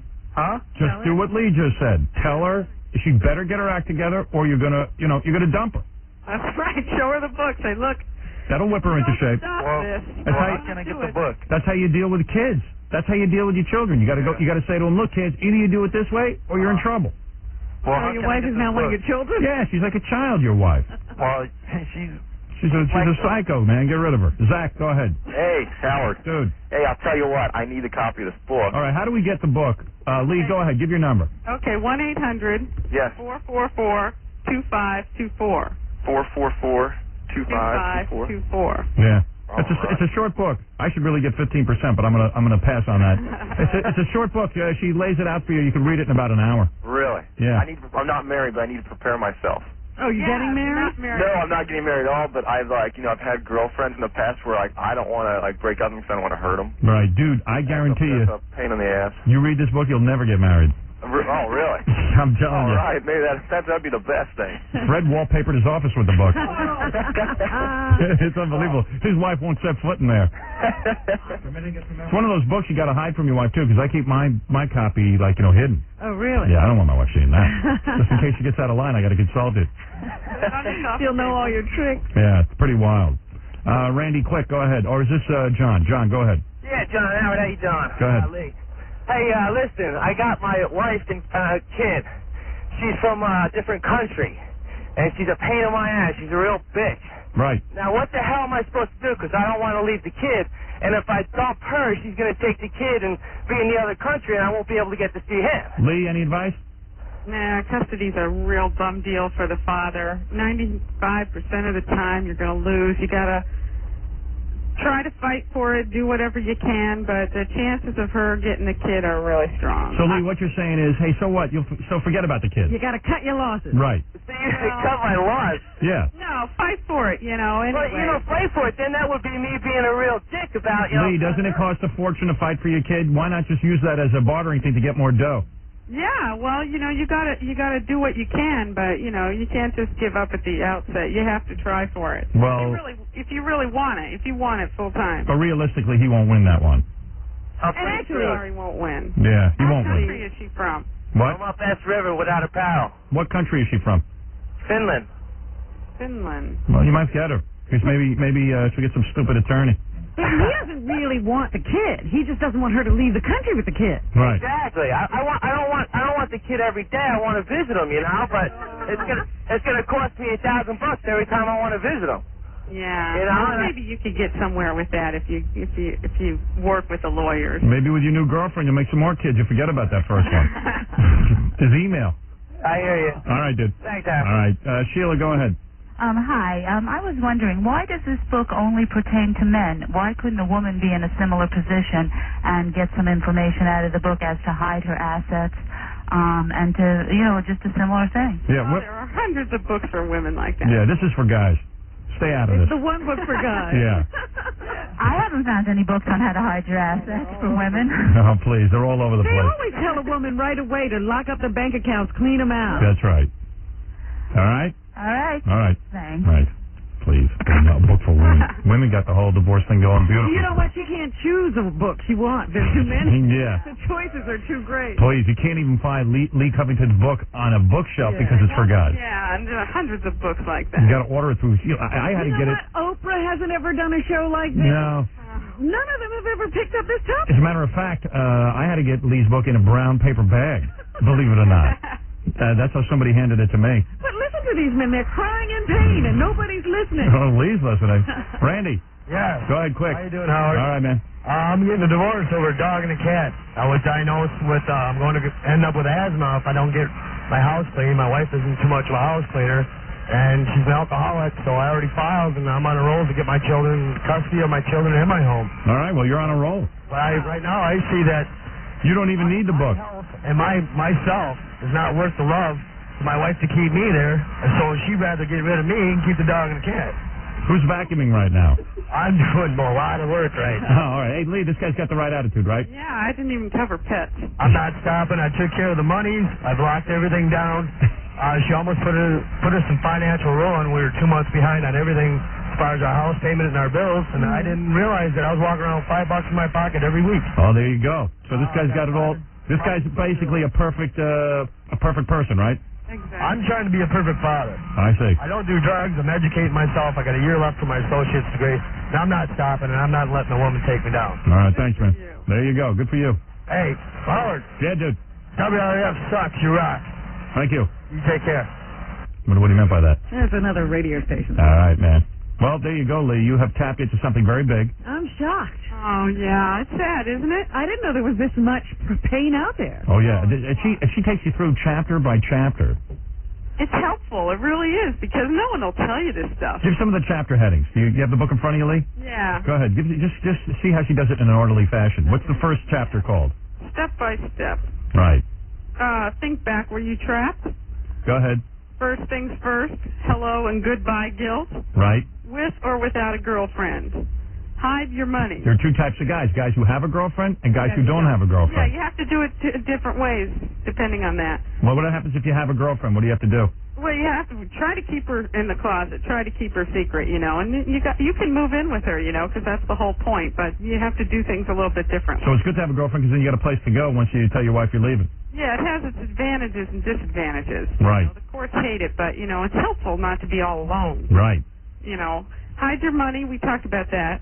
Mm-hmm. What about your kids? Right. That's a sad, serious chapter. Right. Prepare to unload. That's when you tell? Yeah. That's the big day. Breaking the news, bribing your wife. Who's that dead? It's a wild book. It really is. Odessa, go ahead. Yeah, she sounds like a lonely cleanup woman that's just waiting for any situation that's gone awry a little bit so she could get in. Well, She's gonna tell the man to leave his pregnant wife. Everybody knows pregnant women act weird when they're pregnant, well, maybe they shouldn't. but they can't help it. It's their hormones. Yeah, well, Well, let's see if they can help it. get a grip on your life. Yeah. We all have problems. Hey, guy has to go to work every day. A guy has to go to work every day and get yelled at by his boss. You don't see us reacting all But weird. wait a minute. You know what? You don't fire him, do you? Because you need him, right? Wait a minute. A lot of those pregnant women work, and they don't act up at work. There you go. And they get home and they... Have you ever been in that position? Have you ever been a pregnant married woman? Yes. I have. Lee has. You, You Howard. know what? What? She's trying to drive her husband out of her life. Right. Self-destructing. She's destroying her own marriage. No, the baby's doing that. The baby's kicking around hormones. Oh, come on. About that. Don't blame it on the baby. Yeah. So what are you doing? Waiting with your cupped hands and so you can leave the house right into your hands? Hey, honey, don't get all threatened by this. Did somebody leave I'm you? not threatened. You must have gotten dumped. You must have gotten dumped. No, I didn't get dumped. But if I get dumped, I'll tell my husband where to go. Oh, God. She must be a pig. Oh, I'll go Yeah, on with my pig. chapters here. She's probably a pig who got dumped. I didn't get dumped, Howard. Did you act crazy while you were pregnant? No, I didn't change very much. Hey, Lee, I bet the last three words of this book are "start the party," right? You know what the last chapter's called? What? Young women all over you. Yes. Yeah. Well, hey, listen, the book is called How to Dump Your Wife. It's by Lee Covington. If you want to get a copy of it, the number is 800. Go ahead. 444-2524. There you go. Good luck. There you go. Can't do any better than that. Thanks, Lee. Thank you. Well, it certainly was a rousing Session, yeah. session. We learned a lot. I'm shocked that nobody's ever done a show like that. That's exciting. Interesting. Hell yeah, it's exciting.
guy everyone wants to meet.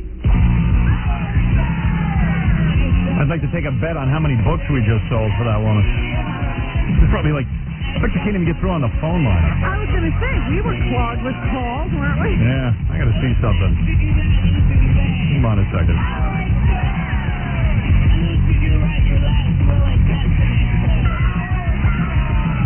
I forget what the number is. What, 1-800-444-2524? Would you write it down? What are you getting, a divorce? Yes.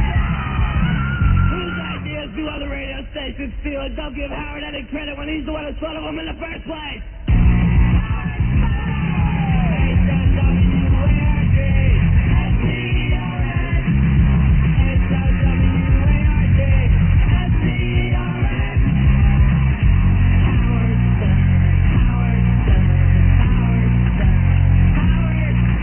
What'd you say, Gary? I said I never saw somebody so confident in her product. Yeah, well, it's a great product. I read the book. He's been there. Merciless. Yeah. Well, hey, you got to be merciless. Talking about war. What's the number? 1-800-444-2524. You can't even dial I think out. it's L9 first, Howard, depending on what line you're on. 44. 444-2524.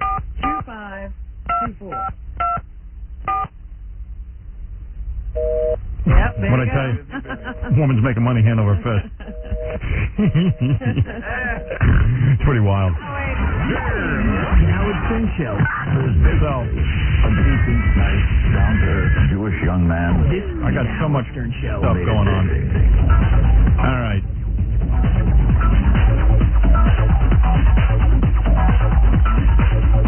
She's real confident in her product. Well, you read the book, man. She really talks to you. Did you ever imagine that a woman could be that ruthless on that subject? No, I had no idea. I thought it was written by a guy, and I went, "Wow, this guy." Because even when you were talking about it, you said, "This guy is ruthless." Yeah, and it's a woman. What the hell, man? Traitor to her own sex. A man who lies to his children and tells them he's a Harvard professor. Dr. Howard Stern. Hey now. Hey now. Hey now. Come on. Hey now. Hey now. Hey now. Hey now. Hey, on E! Tonight, Gary. Hey now. Gary's on the E! Show tonight. Papa Bowie. Papa Bowie. What's he doing? Papa Bowie. I didn't know that. Whatever he's doing, you won't want to miss it. Papa Bowie. Oh, no. That's not Gary. It's the guy who sleeps with dolphins is on the E! Show tonight. Oh, I thought you said that yesterday. Must be part 2. Oh. Guy Who Sleeps with Dolphins was it last night, so this must be part 2. Oh, okay.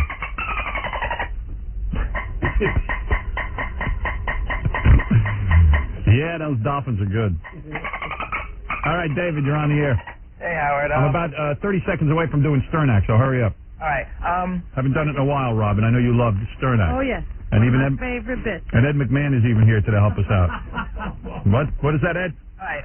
I just finished Private Parts about 2 weeks ago, and I just finished Miss America last night. Right. I found Private Parts to be funnier than Miss America, although both of them are good. Which one was your favorite? Which one did you have more fun writing? I had more fun writing Miss America. You did? Yeah.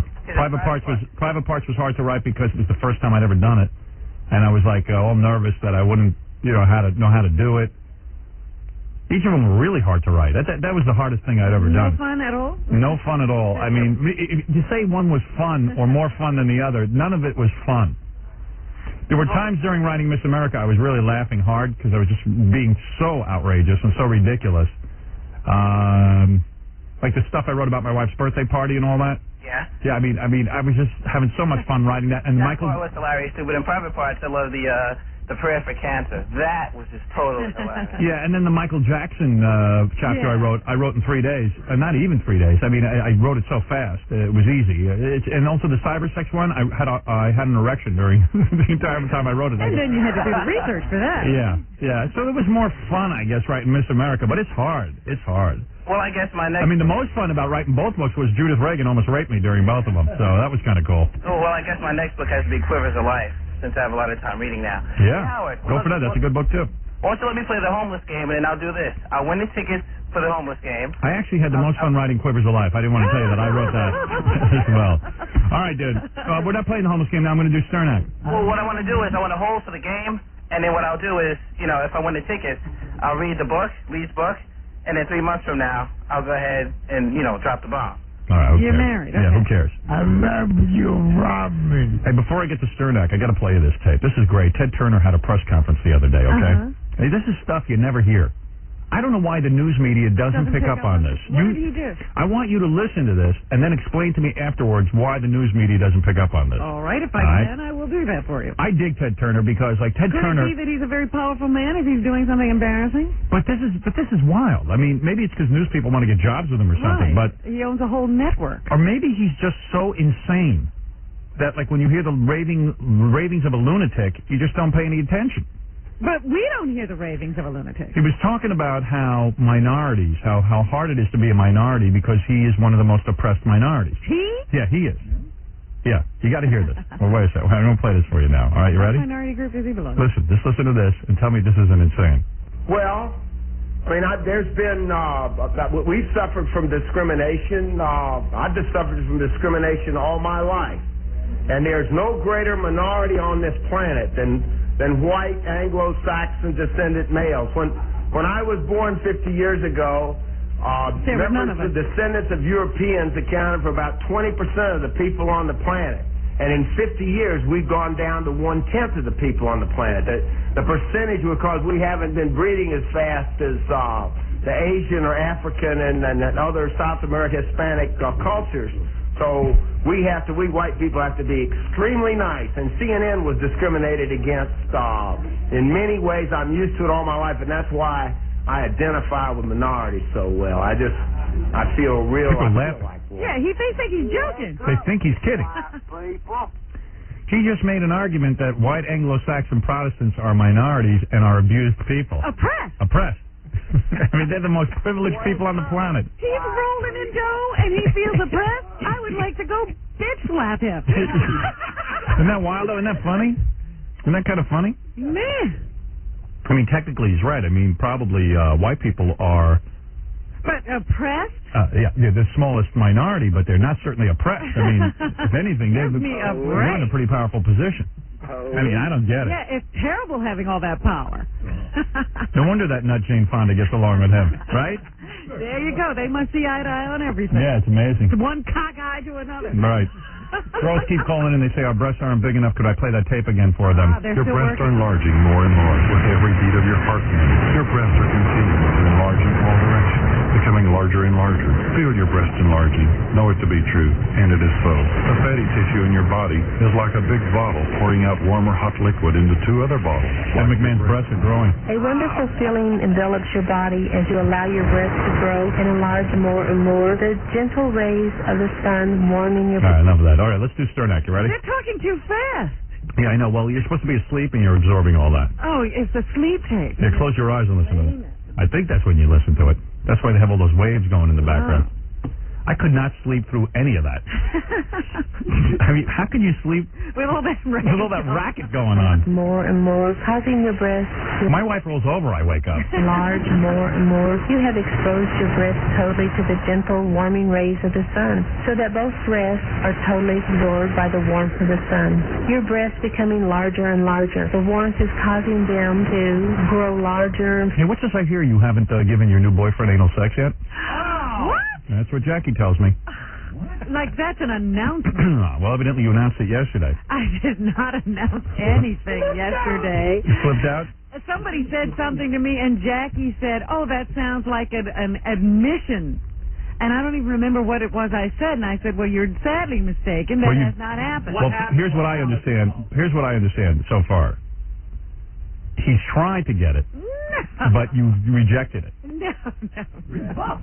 You have rebuffed it, right? Is that right? Is that what you said? That's exactly. I never said rebuff. Amy Lynn said, so has what's the status of your, relationship? And she said, he hasn't put the question yet. I said, what question is that? Will you flip over? And she said, oh, no, he's asked that, but I haven't done it. That question, he's there. I'm joking around with Jackie. I'm saving something for marriage. Oh, please. You're saving that for marriage? I'm Is that not true? saving anything for anything. But you have said to me that when a man gets you hot enough, you open up in other areas. She doesn't even know it. Yeah, she doesn't even know it. She's like she goes, I don't even know what, it just happens. I don't even know it's happening. Have your way with me. But you see, like when I did it with my wife, it was a whole discussion and easing into. And that's what he does. He discusses it. Too much. There's no discussion. So he's not as good as that guy who did it to you. Excuse me, that's not the case. The guy who got you in San Francisco, I believe it was where it occurred. Because everything with the buttocks goes on in San Francisco. Maybe it's just being in San Francisco. Or wasn't it, in fact, Where was it? Where was it? Now I've got your attention. Look at you. It wasn't San Francisco? No, it was not. Where was it? Where was the guy with the sink? Ohio was the guy with the sink? No. That was San Francisco. Mm-hmm. Okay. Oh. And with the guy in San Francisco, because that's the one I'm most familiar with, Yes. it happened, and you didn't even know what was happening. Right. Right. And you're saying in order for that to happen in your sex life, a man has just got to be able to get you so hot. Her head has to swim. Yeah, because you told me that. A man's got to get you so hot that you're like, what? You're out of your mind. You're right. I can't imagine what goes on in that bedroom.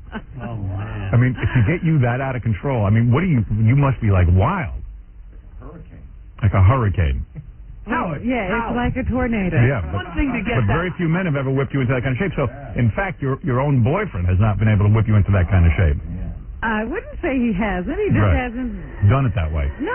You mean The he other asked guy permission? got her that wild in 5 minutes in a bathroom. And she hardly knew him. Well, she knew him for 10 minutes. Yeah, that's true. You knew him for 10 I minutes. knew him for several hours. All right, let's be clear on that. Rewrite history. No, it was several hours we stood there. We and walked talked. up the street, down the street, and then... So the guy hasn't whipped you into that kind of frenzy yet. No, I did not say that. It's just that he doesn't take you when you're in that frenzy. He asks. Doesn't want to do that. And if a man asks you, We're sitting up talking Right. when that comes up. Oh, It's not about right. being anywhere. I mean, you said it on the phone a couple of times. Oh. It hasn't been. I see. Not in the midst of lovemaking. No. If he wanted it, he could have it. I don't know anything. Right. Wrong approach. Oh. I just like to learn from you. You've taught me a lot about sex over the years. You actually have. Jackie. Little do I know that you didn't even know about fellatio. And I'm listening to you. But you still learned something. Right, all right. I got my Sternak hat on now. God, what is that? What is that? It's like your breast grew. I know. I've got a big hat on. I'm going to be Sternak now. I'm going to see how this works. We have an Ed McMahon. Shouldn't he be? Yeah, Ed McMahon should be reading that. Yes. That's right, yes. Could What somebody happened? come get this? Oh. No. Ed McMahon should introduce me. Absolutely. So, a little try here. A little entertainment for you this morning. A little Sternak bit. Haven't done this in a while. Your head grow? You can't get your hat on. I can't get it over my headphones. I got a big turban over my head. All right, here's Ed. Ed's going to introduce me. And now, from a place so depressing, so glum, so absolutely full of despair, that's right, Scott the engineer's house since he quit smoking, comes a man with a weenie invisible to the naked eye and a neck the size of a straw. Hell, hell, a man so frustrated as he is famous. A man who has done for acting what Quaaludes have done for social disease. It's Sternak the Impossible. And now, here's Sternak. Yeah, Bim Salah Bim. Whoa. Oh, I fell over the steps. What I do every time I start this bit. May your wife refuse to watch sex training videos.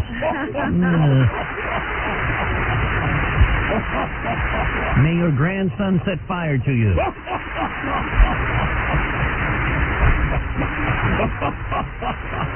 I have in my hand the first envelope. The envelope. What? The envelope says. Shut up, you big fat slob. You bet. You've been listening to too many breast hypnotism tapes. You've got a C cup. May Marv Albert teethe on your back.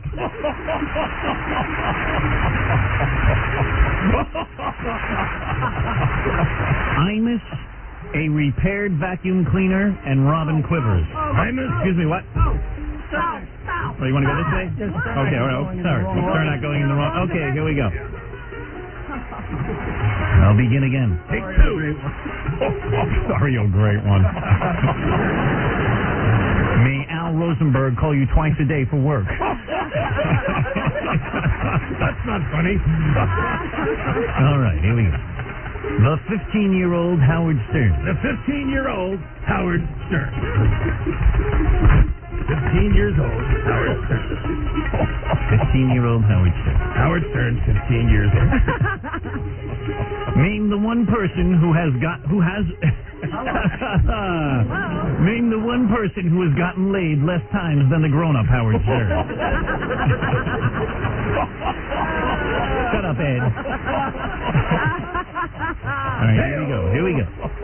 Jupiter, a 61 Volkswagen, and Rosie O'Donnell's ass.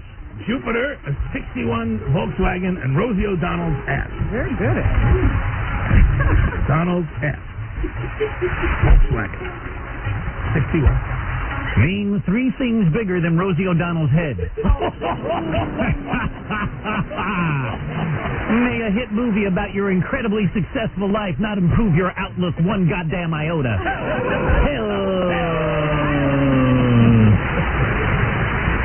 Shut up, Ed. Okay. May Tom Chiasano be an integral part of your day-to-day existence. There's a blessing. Garth Brooks live in Central Park. Garth Brooks live in Central Park. Central Park, Garth Brooks live. What would you not see if Garth Brooks walked through Central Park late at night? Thank you. Bim salabim.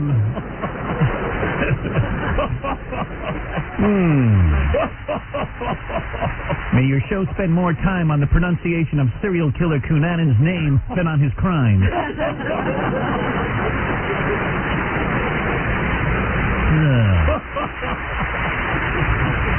May the greatest events in your producer's life be off limits on the air.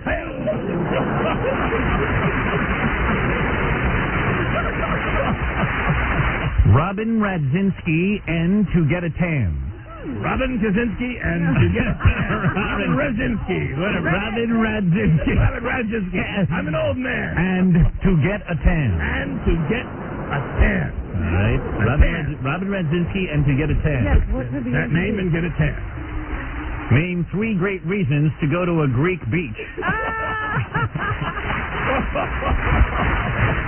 So inside. All right, here you go. The next envelope. What? Shut up, Ed. He's distracting me. May you pay to pee in a diaper.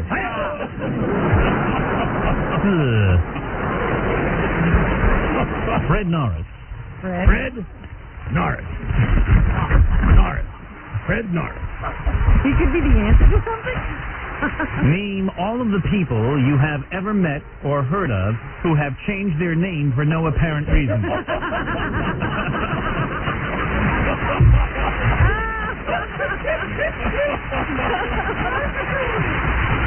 Fred Norris. Fred Norris. Right.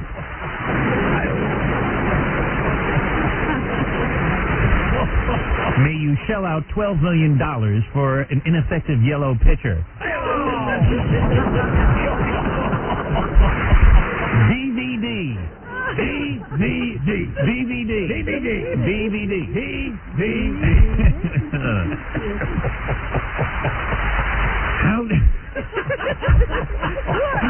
How does Steve Grillo spell Hanukkah?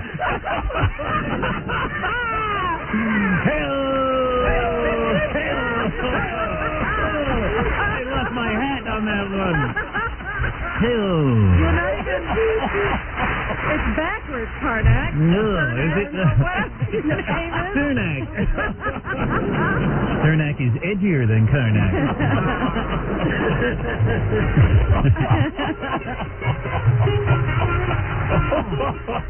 May Melanie Griffith lure you into a movie that disappears.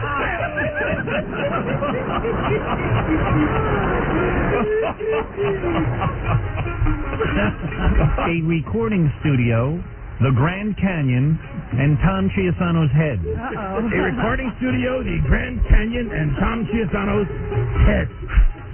Chiasano's head. Name three places where you can hear an echo.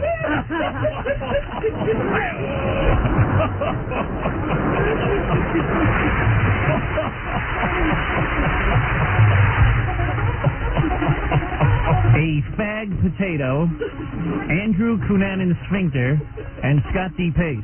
Wait a minute. Okay. A fag potato, Andrew Cunanan Sphincter, and Scott Your fingers are covering it, oh great one. And Scott DuPace. I'm not even going to read this. It's ridiculous.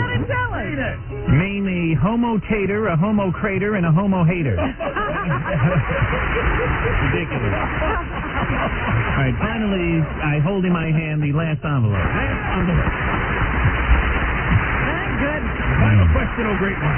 Final question. May you have one penis, one wife, and no life. May Fred Norris call you at home.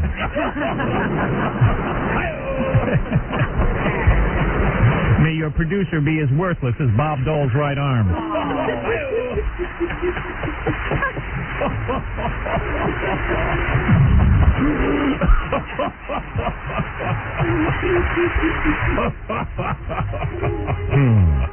What is the final answer? What? What is the final answer? I'm looking at Ed. He's incredibly out of shape.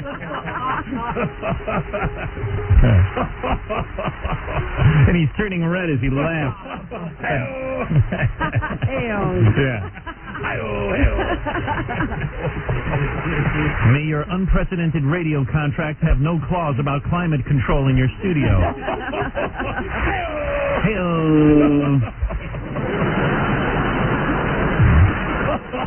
May your screen wife and your real wife both get knocked up by the same key grip. All right, here we go. Our last envelope.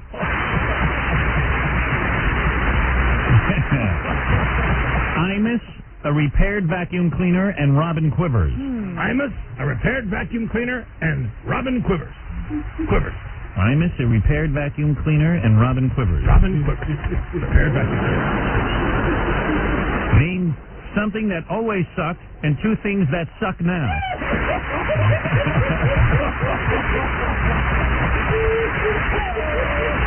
Bim salabim. Get out of here. Yeah.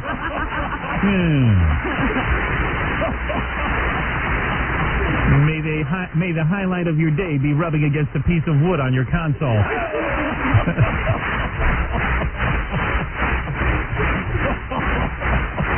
May you begin to do live commercials in your sleep. May one of your teeth be larger than your 2-year-old son. I must leave you now. Goodbye. I am the great Sternak. Bim salabim. Farewell, oh great one. Farewell. Hey-oh.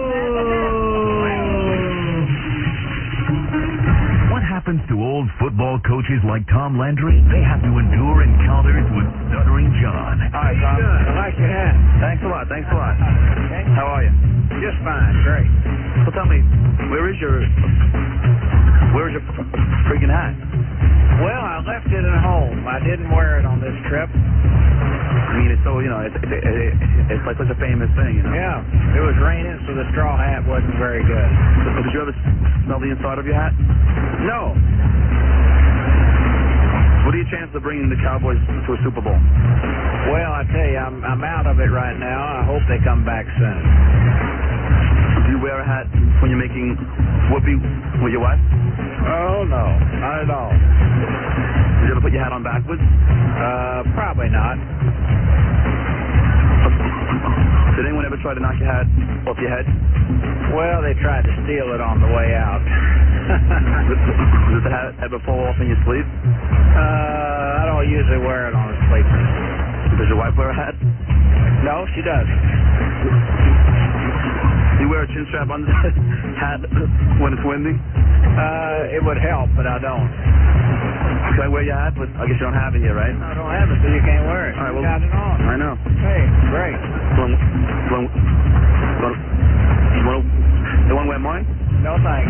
All right, Tom. All right, Thomas, thanks a lot. I appreciate it. Hats off to you, Tom, and Stuttering John. It's the Howard Stern Show.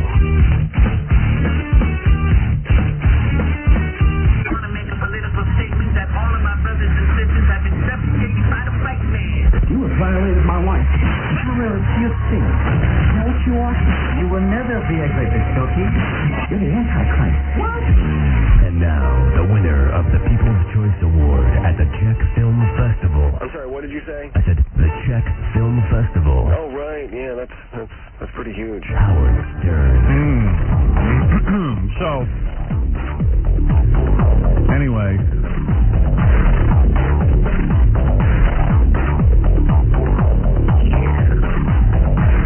Check this out. You know how freaked out I am about going to restaurants because I think that the guys who work in restaurants don't wash their hands after they make duty? Well, Ed, you still here? Does he think that's silly, or? Ed's gone by the next break. Don't worry about it. I'm just trying to interpret these laughs.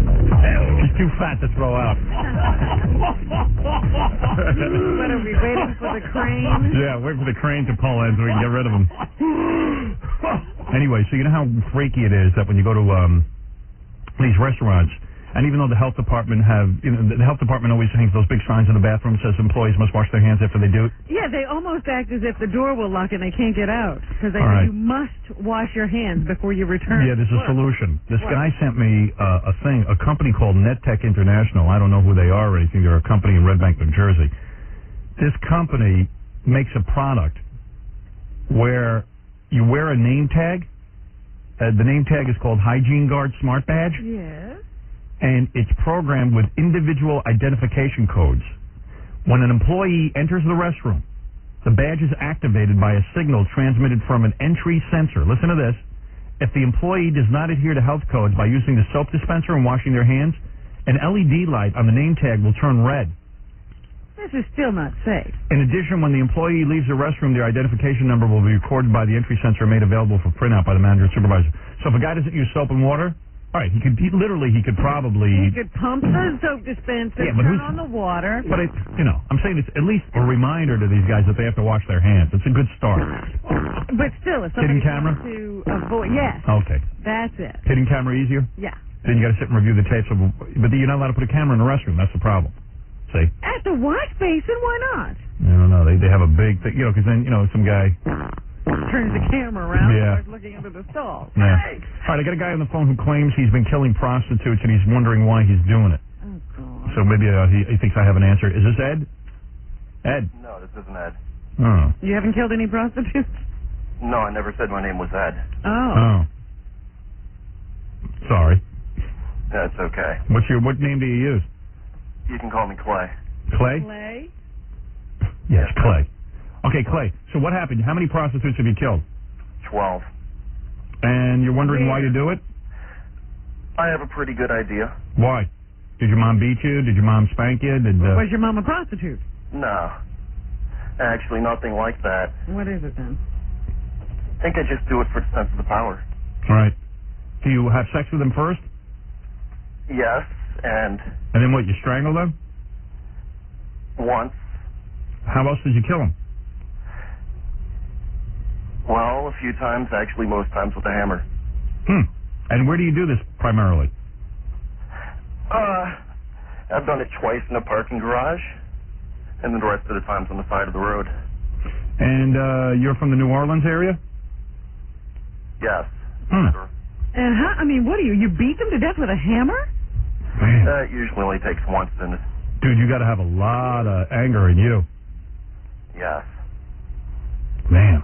Well, why do you need to feel so powerful?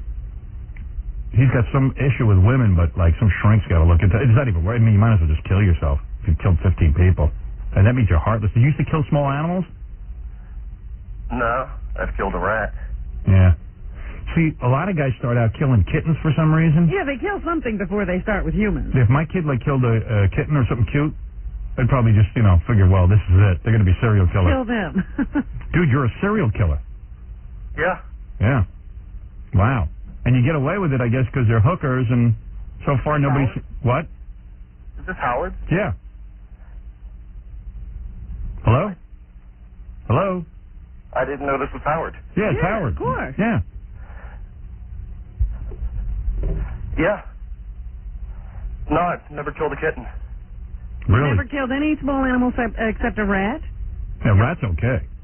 Well, Rats, I don't mind you killing. But how'd you kill him? a rat. Yeah. Stepped on his head, I bet. We had a big flood a couple of years ago, and it's not actually a rat. It's called a nutria rat. and I clubbed it to death. It got in the kitchen at my work. So how old were you when you killed your first woman?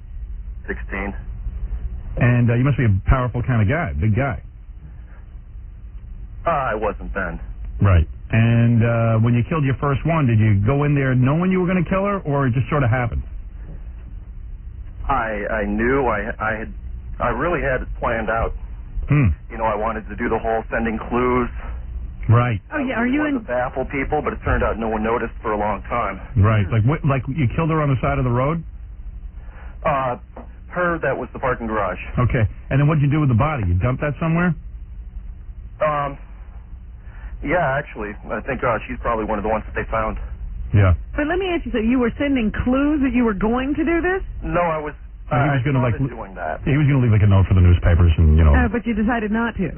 He didn't want to be famous or draw attention to himself.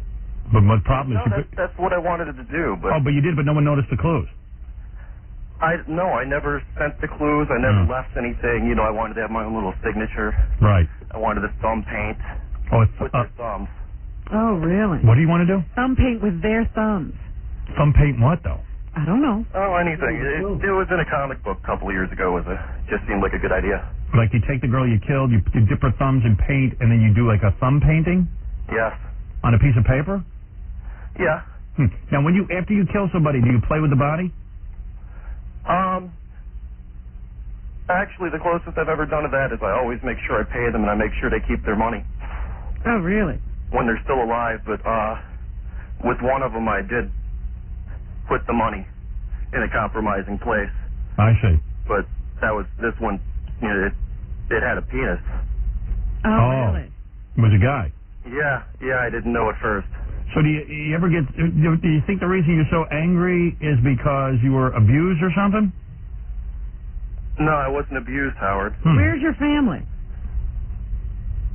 You got a wife? I mean, you got a mom, a dad, a wife, children. You got any of that? I've got a couple of kids, but no wife. Not married to the mother. You're a white guy? Yeah, Howard, that's pretty funny because the only suspect they had when they started finding the bodies was a black police officer. Oh. Turns out one of them was associated with them. Oh, really? Are you on drugs? I've done acid a few times.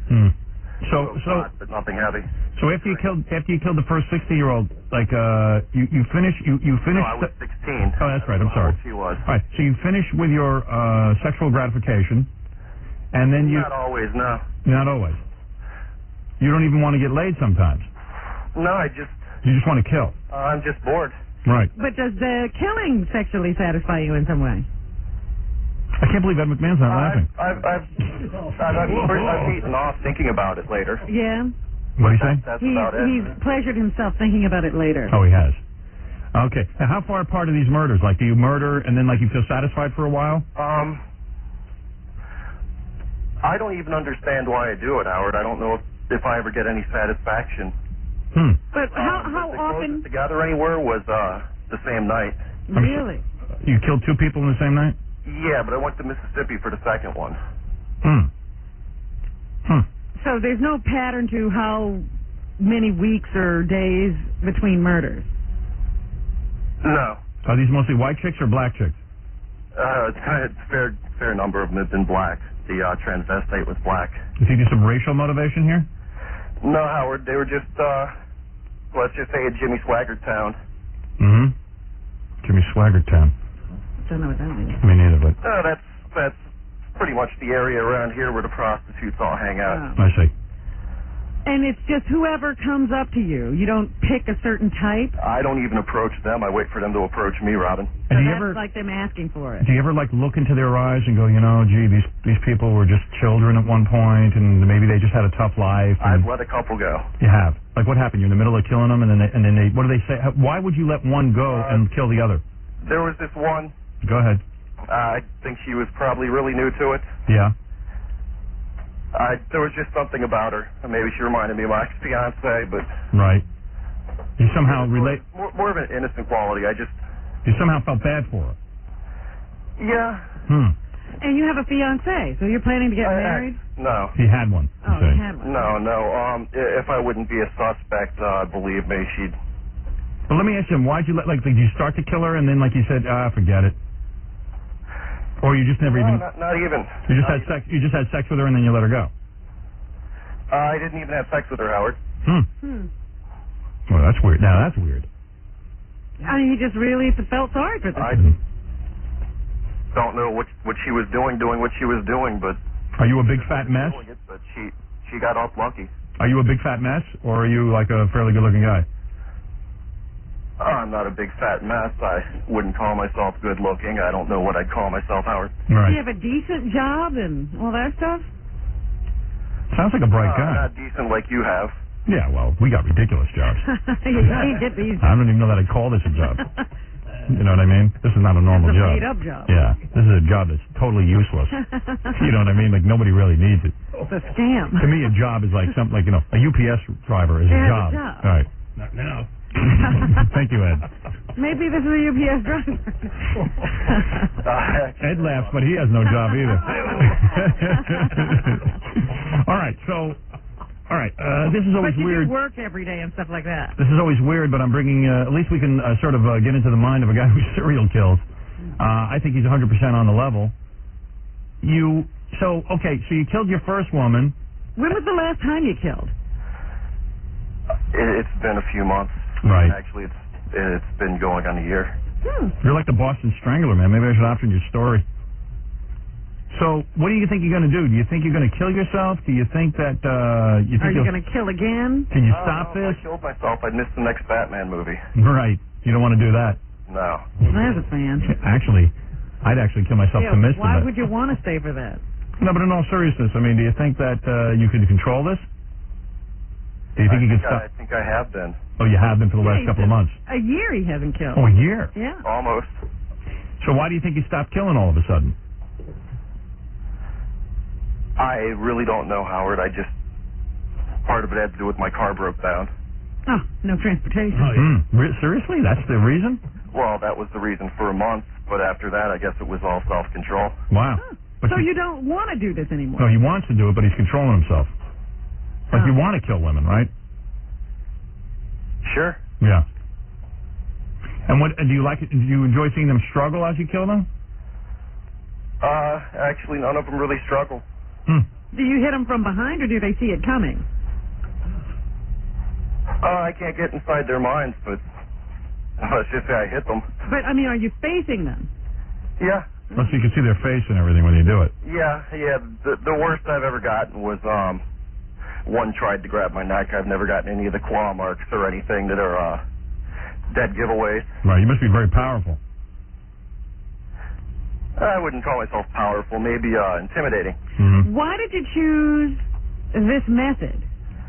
I didn't, Robin. Like I told you, I really wanted to cut things up, mail things, send clues. No, she means why did you use a hammer? Do you think you... Because it was in a book I read. Oh. Well, everything's come from Cartoons somebody and... else. Yeah. When's the last time you got laid? Last week, Howard. Oh, yeah, so you didn't kill that girl? No. Because she wasn't a hooker? No. Right. It's only hookers, though. A lot of serial killers are only into hookers because they know, A, Easy. probably won't get caught, and B, they have some kind of anger toward hookers. Like, did you think your mom was a hooker or something? No, Howard. Your parents married and stay together and the whole thing? Yeah. Church-going people? That'll do it. Well, one of them, but... Yeah. Religious fanatics give birth to the most serial killers because they're so repressed. Yeah. So there's no way I'm going to talk you into giving yourself up or anything, right? No. I shouldn't even waste my time. I know I'm going to get calls after this and people are going to go, Howard, how come you didn't catch him? Has anybody ever been close to catching you? No. Actually, someone... Once when it was in the newspaper, someone joked to me, I know it was you, but, well, they were joking. Right. You think you might be gay? I hope not. Right, maybe you're a repressed homosexual. Were you ever molested? No. Do you have a lot of tattoos? I don't have any tattoos. I wouldn't do that to myself. Right. And do you get high before you do this? I've gotten pretty drunk before. Yeah. A little anal. The lame one. Relax that sphincter. Well, I got to say, I wish you would die, but, you know, what can I tell you? Maybe this is sort of good that you're talking about it with me, and maybe it'll keep you under. Like maybe I can't get you to turn Maybe yourself it's in. like a valve, and he'll be able to go another year or something. Yeah, but maybe somehow you won't do it anymore. What about your kids? You want them living in a world with people like you? Hasn't really analyzed it that. Anyway, I mean. Yeah. It's kind of lonely though. You can't tell anybody about this. I'm the only guy you could. Am I the only guy you ever told about this? Yeah. Wow. I guess that's sort of an honor. I've told a couple of women, Howard, but they're dead. Yeah. Do you tell them first and then you kill them? Yeah. What do you say to them? Let me. Fun. All right. Let's see. Every now and then you can play the running game if you're out in the middle of nowhere, and we got a lot in the middle of nowhere down here. Right. So, in other words, let's say you're with a woman, right? A hooker. Yeah, Howard. And you say to her, okay, honey, you just had sex and everything. What do you say to her to torment her? How do you break the news to her that she's going to die? It really depends on my mood. Just give us an example. Well, if I wanted to, I could just say Baba Booey, but that would be pretty, No, come on, be serious. What do you say to him? I can say you're going to die. And then what do they do? I like to articulate a little more than that. Mm-hmm. Sometimes I ask them if they think it's dangerous doing what they're doing, if they're worried about things, and they'll laugh it off, and that just pisses me off. Right. And then you go ahead and you kill him. Yeah. All right. Well, there you go. Well, now we've shed no light on this. We don't know how a serial killer is made, and we don't know how to catch him. Yeah, well, you know what? All the experts don't know either, so. Well, here's a guy, just another story. He's out there. It's just, it substantiates my theory. Did you get jealous of Cunanan? Is that why you're talking to us now? No, actually, I was thinking about writing a musical about Andrew Cunanan, but... Guy's a comedian, too. Huh? Guy's a... Hey, some psychologist is on the line. You want to talk to him? Sure. I mean, since you're looking for answers. Sure. Okay. Let's see. Okay, yeah. Robert? How you doing, Howard? Hey, man. Go ahead. Just wondering, how long did this guy wet his bed when he was a young boy? Are you serious, or are you just trying to make a joke? No, I'm totally serious. Did you wet your bed when you were a young boy? No. Didn't do it at all. No. How about starting fires? Huh? How about starting fires? Sure. Yep. You did start fires? Yeah. How old were you? How old were you when you? For people that get into serial killing to start fires, wet their bed when they're young. Along with the mutilation of little animals, but he said he didn't do that, so. Right. That's kind of something that was missing. But fires was in your history, right? You could say that. Yeah. Yeah, it's a lot of, it starts off as external ways of showing off their anger, and then they move on and go on to bigger and better things, I guess. Wonder why this guy kills. Do you have any guess? I don't know. I think you're right on with something with his family, his childhood. What's he so angry about? Right. Unfortunately, he's real angry, and he's out there hurting a lot of innocent women. Yeah, what do I do with a guy like this? Just hang up and forget about it, or is there anything I can... Depends on, Howard, what are you going to do? Of course, you're not going to, turn him in, but... Well, I mean, I would, but I can't. I mean... A lot of people would want to turn him in, but what can you do? You talk to him, try and figure out what's going on. Yeah, all right. That's right. Then I'll probably just hang up. Okay. Thanks a lot, All right, Howard. thanks, man. All right, thanks, guys. Thanks, Mr. Serial Killer. Yeah, I mean... Want to give us your name? Yeah, I mean, I know I'm not going to get him to turn himself in. I've had calls from people who go, well, why didn't you do something? I go, well, what am I supposed to do? The guy's on the phone. Crawl through the phone and get him? Yeah. They were like, well, why don't you trace these calls? And I'm like, well, I don't have that equipment. Yeah, what are we, the police? I can't even get a phone system that works for air. Let alone a tracing thing. Oh, Jackie's back there bumming out.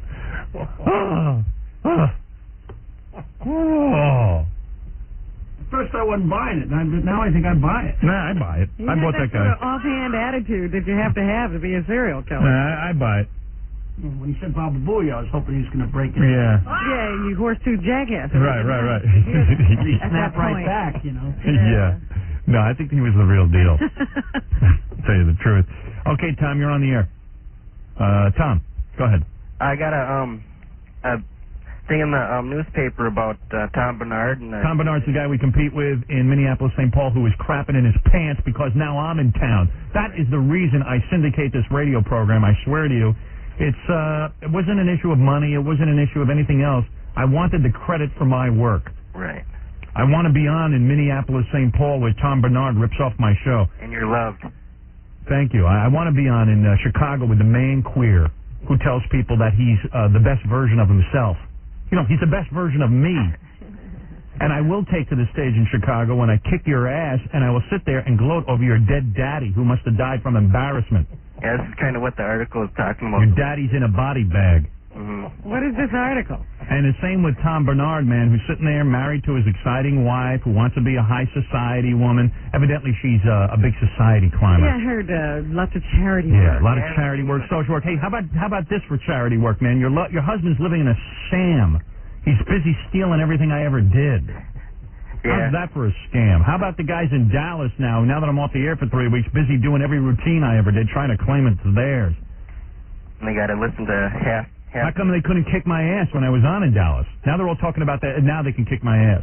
They kept their mouths shut when I was at the Lex and Terry show. How about it? Yeah. All these guys, all these peckerheads, man, who think they're so goddamn hot stuff, none of them have done anything. And as soon as they get any pressure on them, they back off.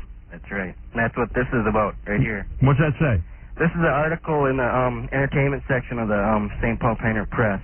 And it's one of those media's do's and don'ts things. Yeah. And the guy that wrote the thing says, this is a do, says, do wonder how happy our old pal, Mr. Bernard, was Friday, August 1st, after getting another panicky hotline call from station manager, whatever his name is, admonishing Bernard to watch what he said while Disney poobah Michael Eisner was in town. Yeah, let me tell you something. That's great. Disney owns that station that we compete with? Yeah. This guy is such a pussy, Tom Bernard. He does my material when Michael Eisner's not in town. When Michael Eisner shows up, he behaves himself. Yeah, he gets, then it goes on. Let me tell you something, man. Changes? I work for Michael Eisner. I work for the E! Channel. The E! Channel is now owned by Michael Eisner. And let me tell you something. They tried to sit me down, and they said, how are you going to adjust now that Disney owns the channel? I said, this is how I'm going to adjust. I'm going to do everything that I've ever done. Your chair. Well, yeah, I'm going to adjust my chair. You guys adjust to me. I don't adjust to you. You don't like it, I'll take my show elsewhere, or I just won't run it. Yeah. That's how I adjust. And that was the end of it. So then the guy from the channel came down, the new owners and everything. They came down to talk to me, calm me down. I said, you don't have to calm me down. Nothing's changing. I'm doing what I want to do, you prick. Call us insane clown posse. Yeah. Yeah, so fire me. You think I care at this point? I'd rather do, and same in Dallas. They were like, well, we'll let you stay on until September if you don't bring up the fact that we're firing you. I said, oh, okay. Got on the air and told everybody they're firing us, and let's send Stuttering John down there. Hey, man, so fire me. What do I care?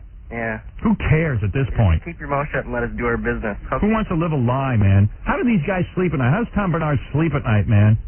Knowing that they steal everything I do. Yeah, I don't know. Little pricks didn't do anything to help radio or do anything cool for radio, man. All they did is sit on their fat asses until I broke some new ground.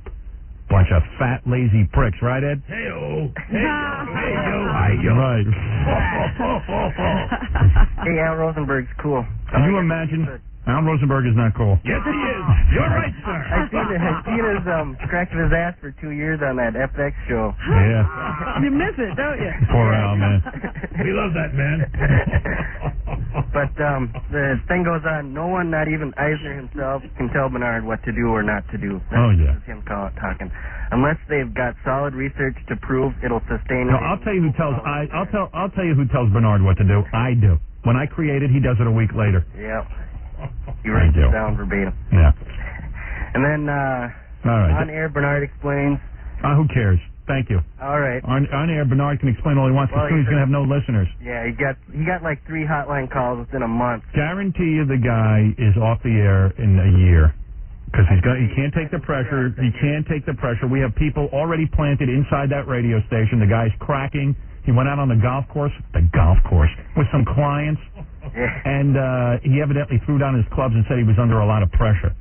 Yeah.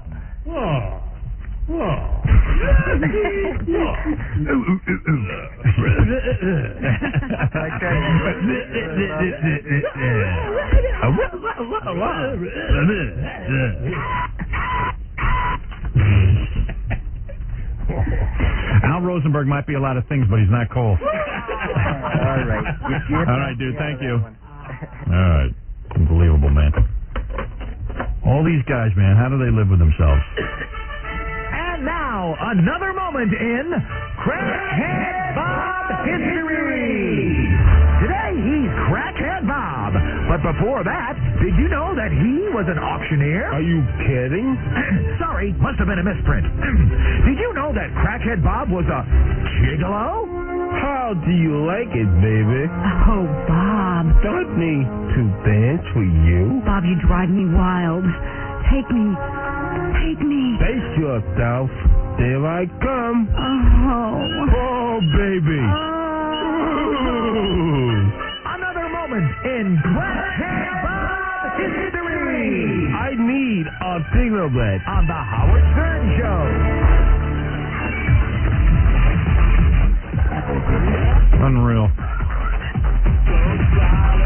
Did you like that song parody about Malcolm Shabazz? Yes. Yeah? I know. What'd I do with that? Hold on, let me just... Let me lay that on you.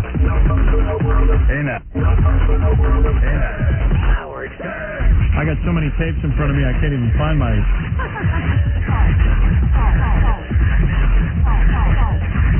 Yeah. Try this one. Yeah, I got it. Malcolm Shabazz, yeah, he was upset. I guess he heard voices in his head. He toasted grandma like a marshmallow. I guess he's just another psycho. Psycho, psycho, psycho, psycho, psycho, psycho, psycho, psycho, psycho, psycho, psycho, psycho, psycho, psycho, psycho.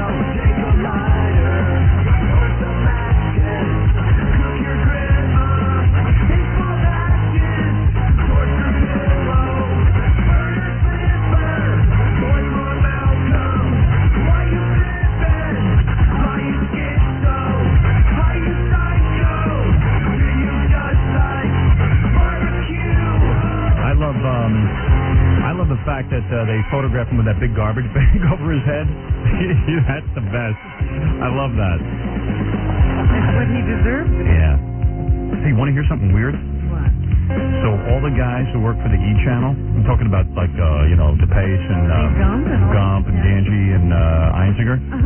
They have to take I think it's a 1-hour class in sexual harassment. Really? Yeah. Why? Because that's the E policy. They're going really? they're going to a sexual harassment class. You guys got to tape that. Hey guys, come on in here. When do they go? I don't know, but they're taking a sexual harassment Take class. Jackie with them? It's a how-to course. Jackie would flunk. Is that because they did something? Or No, it's just because like in general they have to make them sensitive to sexual harassment in the workplace. And Gump, because he's in the Marines, Yeah. Gump's already taken. He had to take like a 3-day course in sexual harassment. Where's Gump? He's probably still in the room. Oh, you get him because he's Come on already in. taken a class. Someone has to work the show. Yeah, well, why don't you send somebody in there who don't have anything to say? Gump's already taken the class at least. Hey, Gump, because you're a Marine, don't you have to? You had to take like a 3-day sexual? No, it's 8 hours long. Oh, 8 hours. Yeah. How long's the E sexual harassment class? 90 minutes. 90? Yeah. Oh, 90 For minutes. Marines, they need a day. You know why E has that? E is all run by women and Yeah. stuff, and they just force Well, guys. how's the one guy going to sexually harass somebody at E? At E, forget about it. If anything, the women should take a sexual harassment because they emasculate everyone. Poor Einziger walks around in a dress. I mean, it's unbelievable. What's going down with that? When are you guys having your class? Eric and I are doing it today. Today. So am I. You have a choice of today or tomorrow. When are you going? Tomorrow. How come? Stuff to do Don't today. you want to be with the other guys? Because it'll be funny. Safety in numbers. I'm almost thinking of going with you. Just bring some strippers with us. Is it a video, Howard, or is it a live teacher? Live teacher? Live, yeah, there's I guess a lawyer. Oh, do you have role playing and stuff? Yep, they do like a mock Really? trial. Does DePace have to get in a dress? No, we're gonna go have a liquid lunch first. And Yeah. Check your tampons before you go. No kidding, man. Boy, that's the emasculation of all men. I mean, if you don't know what sexual harassment is, I mean, what are you, a moron? Of course you know what it is. How do you? Yeah, right. Is the teacher a chick? DePace can't pass a driving test. They take it real seriously. How about if it's a great chick with nice cans? Yeah. And you start sexually harassing her in the middle of the class. On the way in. Hey, honey, can't you take off your bra? We can mellow out here. You're saying DePace would know? DePace has no ability to pass a driving test. That's not true, Robin. Gump, what was the 8-hour class? Like, who taught it, a chick? No, they have usually somebody from the Navy, like either... Yeah, those guys know. Some guy, Oh, the tail hook and guys. Yeah. Exactly. And they'll run a whole bunch of different videos, then they'll talk about it, then they'll run another... Like they show you examples of sexual harassment? Exactly. Like give me an example of sexual harassment like they show you. Well, they'll put up like two women in an office. And Are they hot? No, not at all. Pigs. Yeah. Yeah, 'cause they want to show you even pigs can get sexually harassed. Right. No, these are the women they're sexually harassing a man.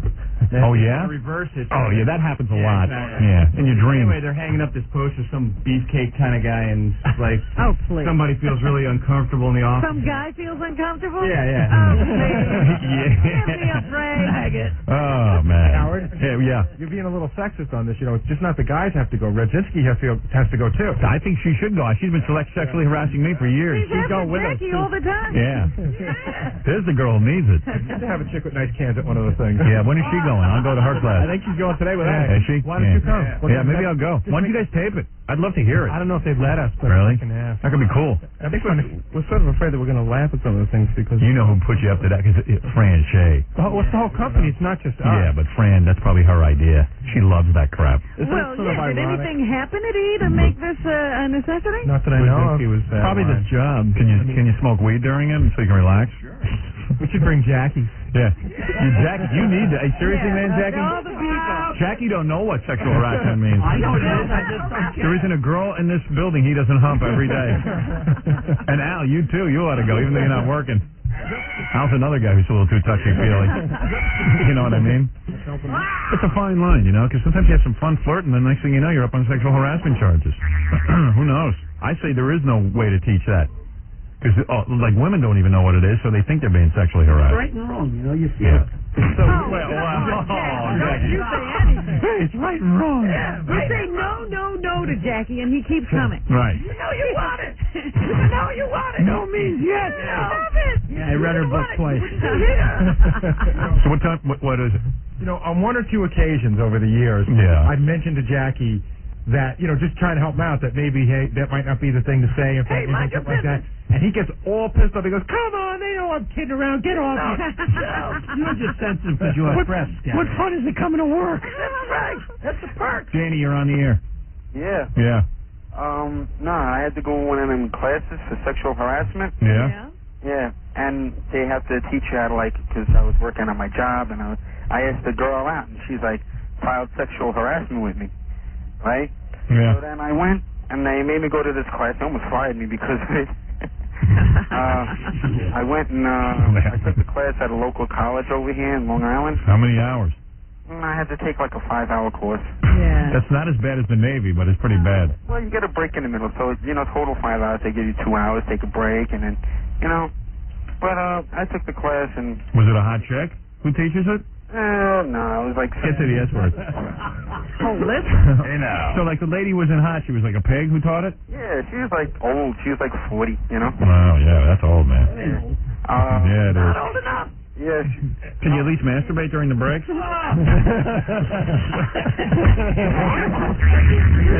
said I had to get in touch with my feminine side. Oh, is that what she said? Yeah.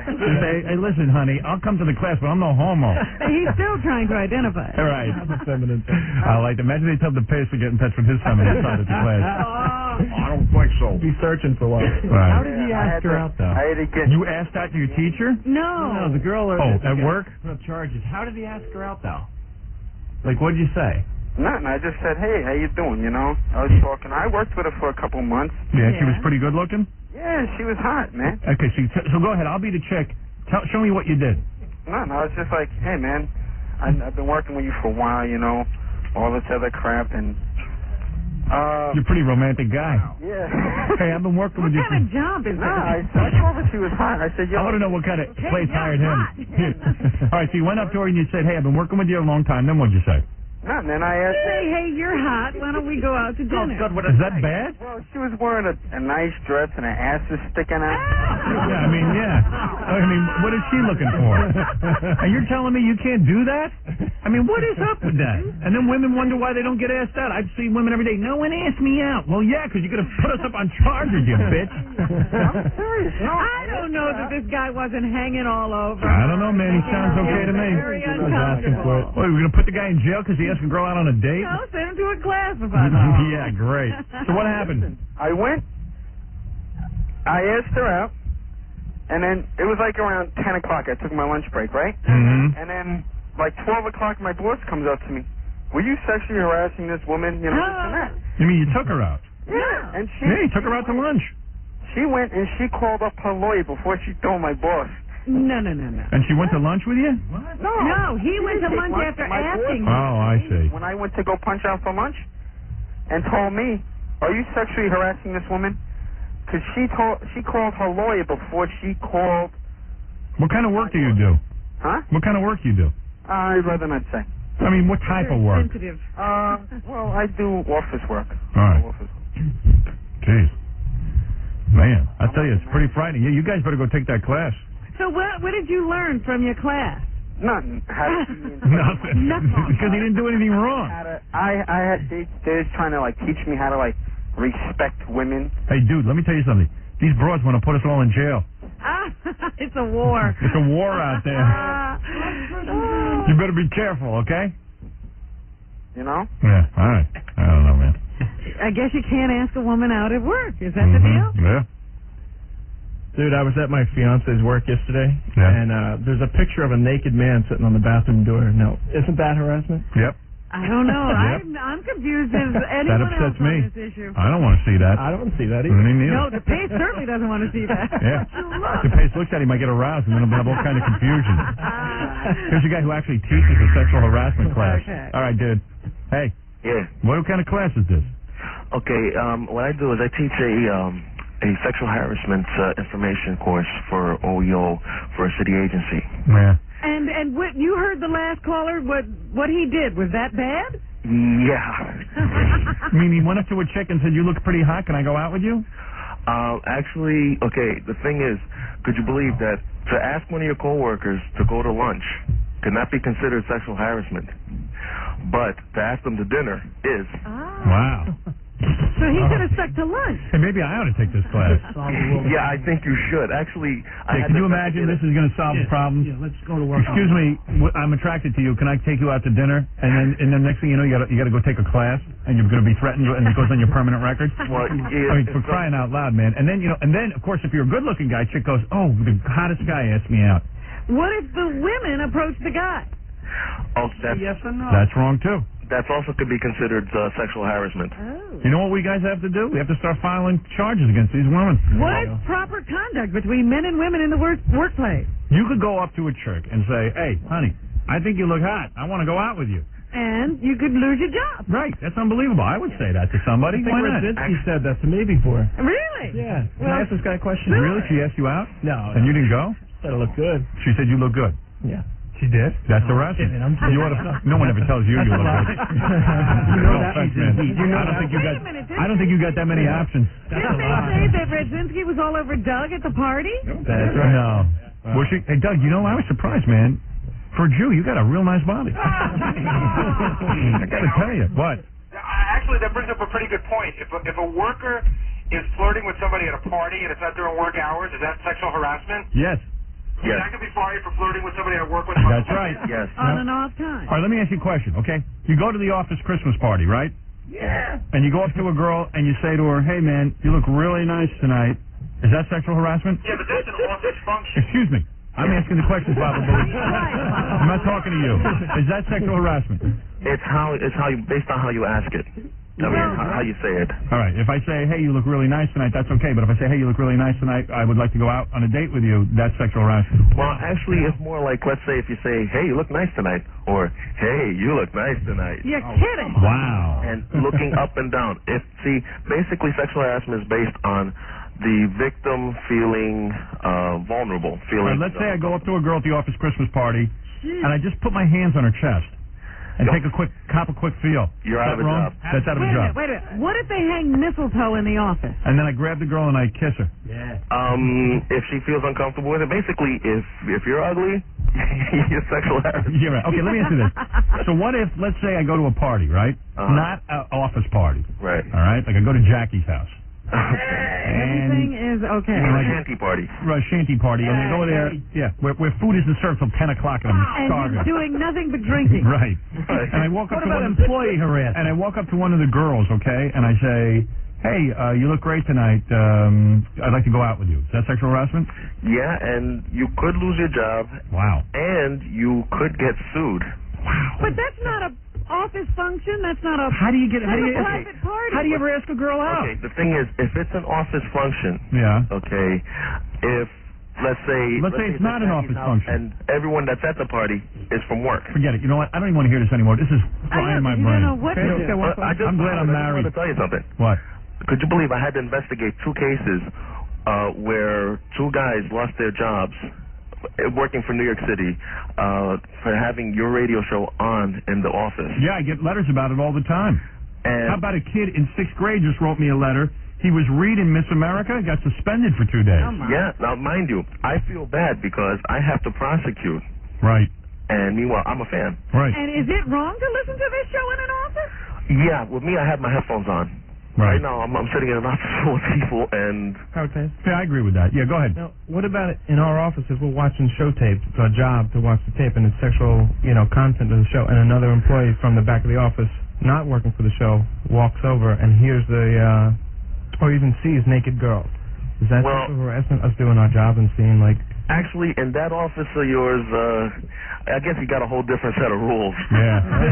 I say if you're here and you know the show, then you better be up for everything. You know what I mean? Isaac always walks into my office when a videotape's playing and says, "You're the only guy in America who's allowed to watch us at work." Here's a dude that got arrested for sexual harassment. What happened to you? Arrested? I bet you got didn't. arrested. Yeah, what did you say to the girl? What's that? What happened? You were at work and you said something to a girl? No, I called up an ex-girlfriend of mine. I left her a message. Yeah. And she said it was obscene and vulgar, and she had me arrested. I had to come in, they fingerprinted me, they mugshot. What did you say? I just said, honey, you look great, man. I want to come over there and get you. Yeah. And she I wanted to get a little booty call, and she had me arrested. Oh, you busted your booty. Oh my God, this is unbelievable. This makes me sick. It's disgusting. The laws that they have today that protect women are totally against the men. Yeah. And the attitude of the companies is that before getting a lawsuit for not pursuing it, they'll rather lose you. Yeah, right. The company's just like, hey, let's get rid of this guy. He's trouble. I never what is had it? a record in my whole life until she came along and just had me arrested. I had a clean record. We had such a weird incident at our company Christmas party about 3 years ago, but going the other way, there were these 2 women that worked here, and they were sort of dry humping each other, and they sort of fondling each other's, upper bodies and stuff.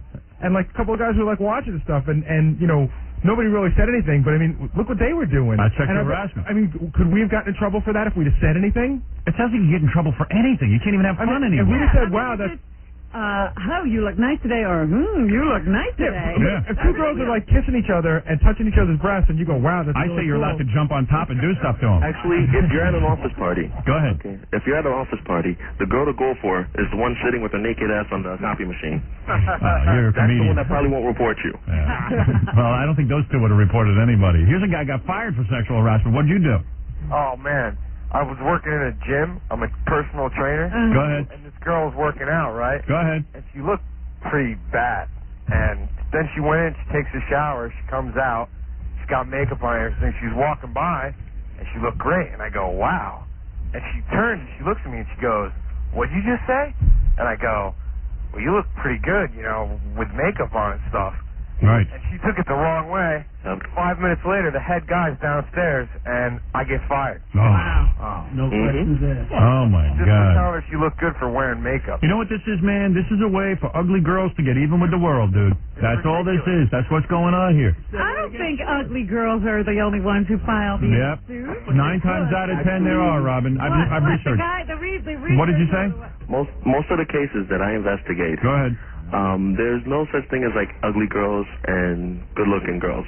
Basically, it's a type. Most of the cases are filed by women, and it's women with basically they have attitudes. I mean, there are some women that have an axe to grind. Yeah. But they come in all shapes, sizes. Yeah, this has gone too I mean, far. This has gone completely the opposite way. In a jail lunchroom, if you know what I'm Here's saying. sexual harassment. A guy's in a hiring position, walks up to a woman, and he goes, "You better give me some goddamn sex if I'm going to hire you, honey." That's what I always thought. That's sexual harassment. Guy walking up to a chick and going, "Hey, man, you look pretty nice. Can I go out with you?" And she says no, and you say, "Okay, fine. That's it." Well, what about that guy? Especially, let's say it's the guy who delivers the mail. Yeah. If he just says, "Hey, you look hot," to the secretary, she can tell him to get out.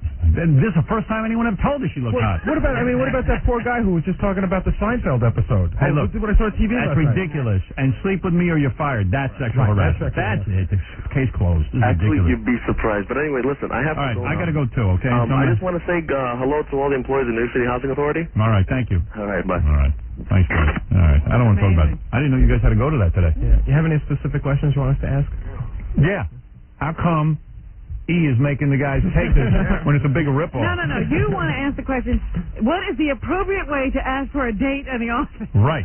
Like, I want to ask girls out in the office, how do I do it? I'm sure that they're going to say there is no appropriate way. So what if I have a lawyer do it for me in the third person? We've got to be careful how we ask the questions in the sexual harassment. Yeah. Yeah, not to harass the walking loose. All right. I've had enough of this. Just, I need a breather. We'll be back, and we're going to do the news for you in just a couple, okay? What we do now is they're writing specifically for the person. I'm Take a like look at them. a star. Do I have to say star of Melrose Place? I'm the star of Melrose Place. And you're listening to the guy who usually watches me on TV with his pants down his ankle. That's a nice look. Hi, I'm the very gorgeous. Oh, okay. Could we put even better? I'm the beautiful, gorgeous, sexy. Oh, it says it. Oh, please. Insatiable. I weren't married. How we're married? I still wouldn't date. No. What? No. You wouldn't date Howard.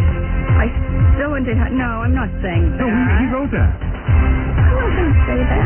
I'll say the first one. Hi, I'm Heather Locklear, star of Melrose Place, and you're listening to the guy who usually watches me on TV with his pants around his ankles, Howard Stern.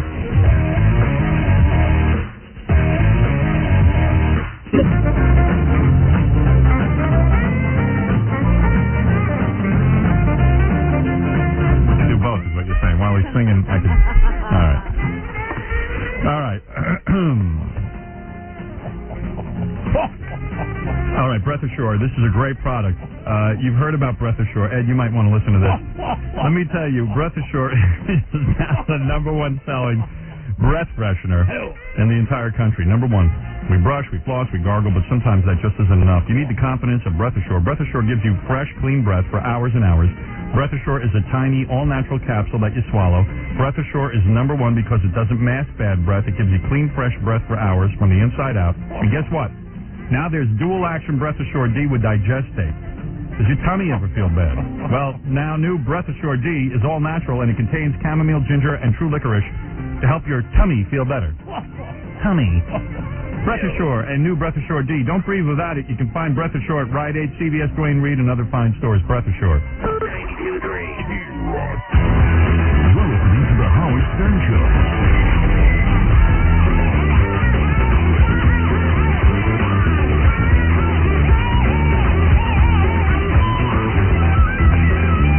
You know, that tape I played early this morning, the tape about asking people on the street if they would support a bill that said that Jews have to put Stars of David after their name in movie credits so we can figure out how many Jews are in the movie industry. Yeah. It's everywhere. It's everywhere.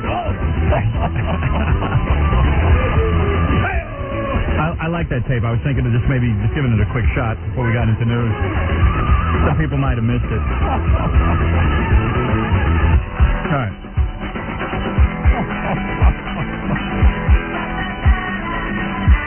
Just singing that song.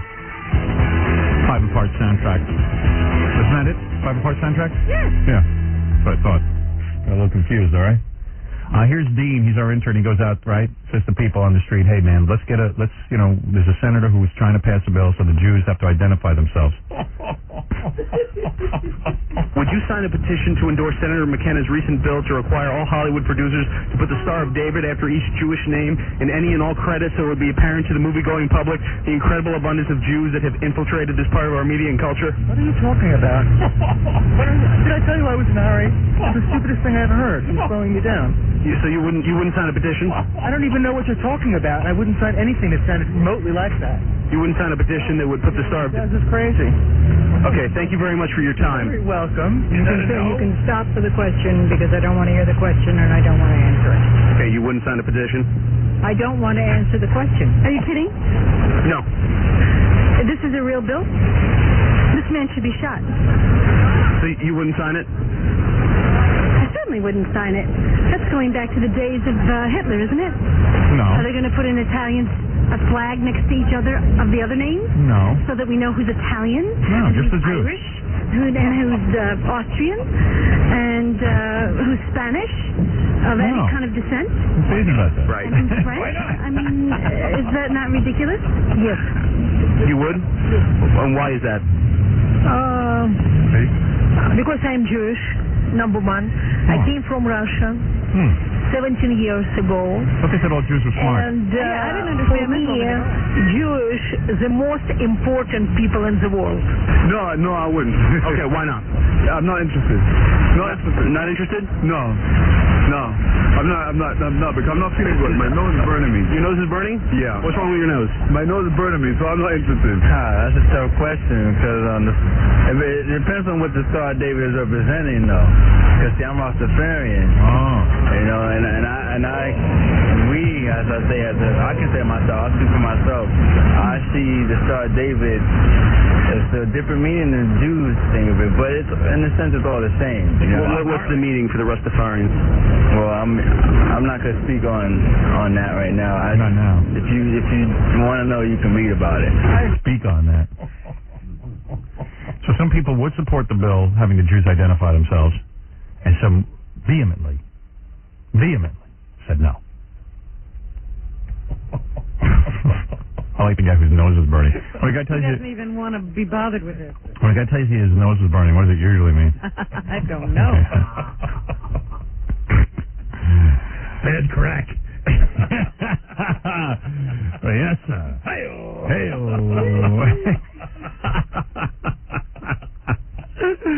Bad crack. My nose is burning.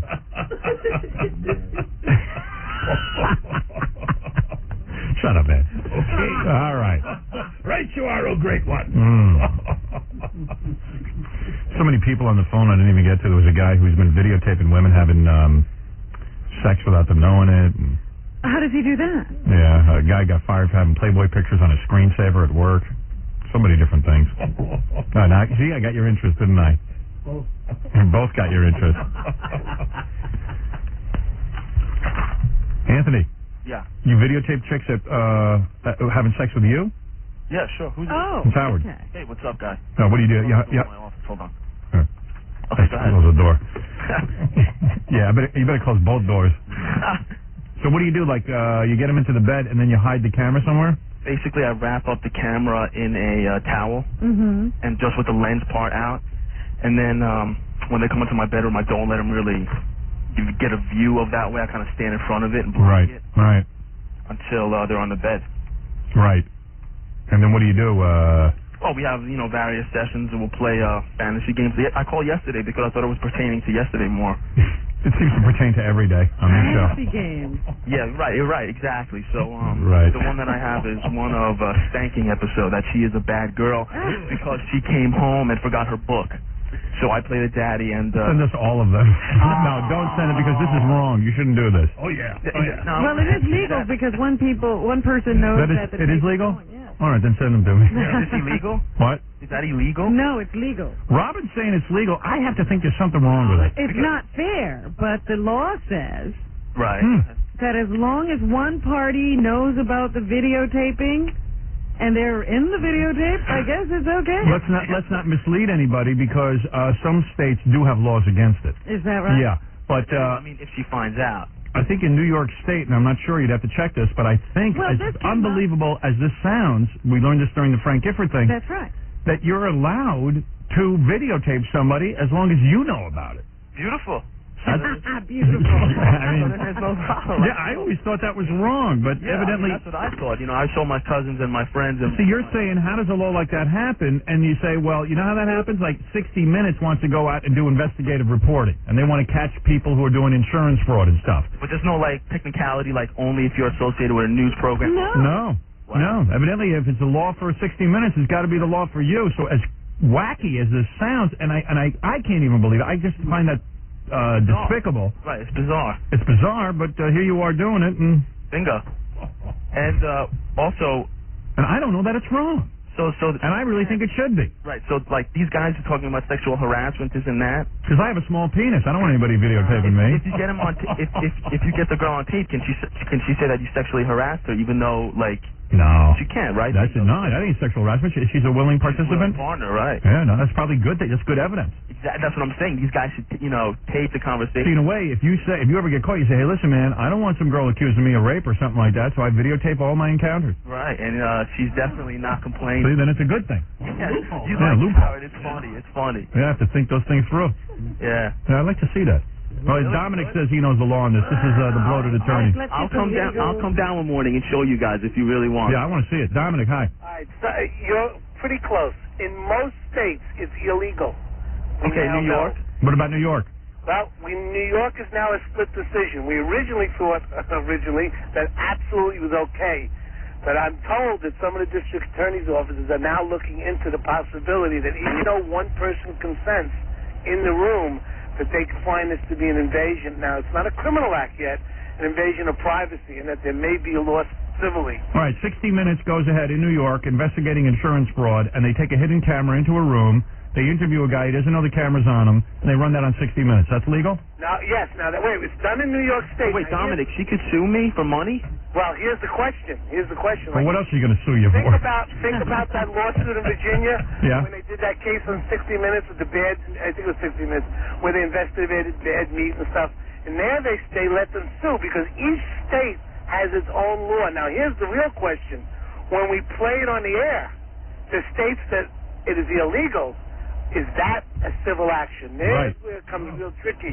Star Magazine goes ahead and videotapes Frank Gifford. Is that legal or illegal? I say it's wrong.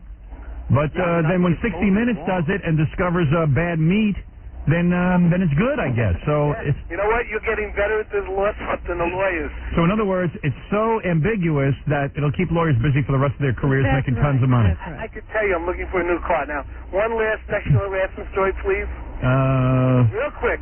All right. In my office, I represented Fast Eddie, the nude cop and playgirl. Yeah. Well, his body is up on two walls of my office and they put my face on his body.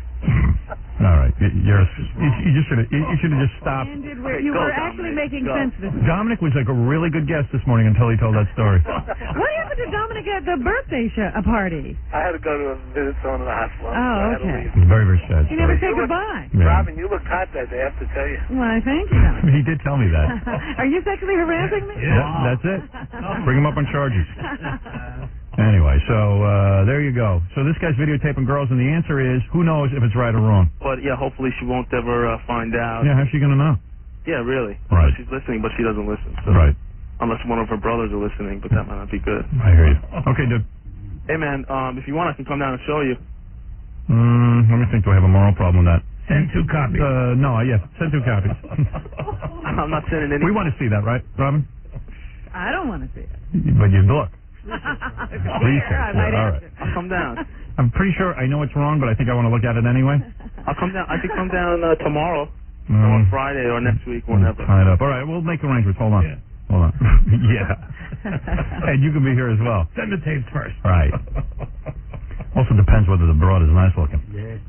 Look at some guy's ugly girlfriend. Right.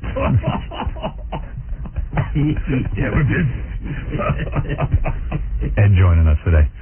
Nancy, quick. You say some guy got fired for having Playboy pictures on his screensaver at work? She's gone. Nancy? Nan? Maybe she heard you and thought you lost interest. Nancy?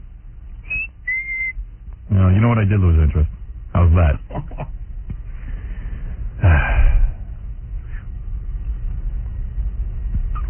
Melrose Larry Green's having a rally in Dallas on Friday. Why are you telling us? I don't know. He wanted to get on, but he's gone too, so forget it. All right, so we pretty much went through everyone. Yeah. I think I had left with some guy who wanted to agree with Ted Turner. Says white people are a minority and that blacks are reproducing very fast. Oppressed? Yes. Are white people oppressed? Definitely. Why? Why? I'm a 45-year-old white Anglo-Saxon male who's been in the workplace since he's 17, been passed over for jobs because I'm white, and black people get the jobs, Latinos get the jobs.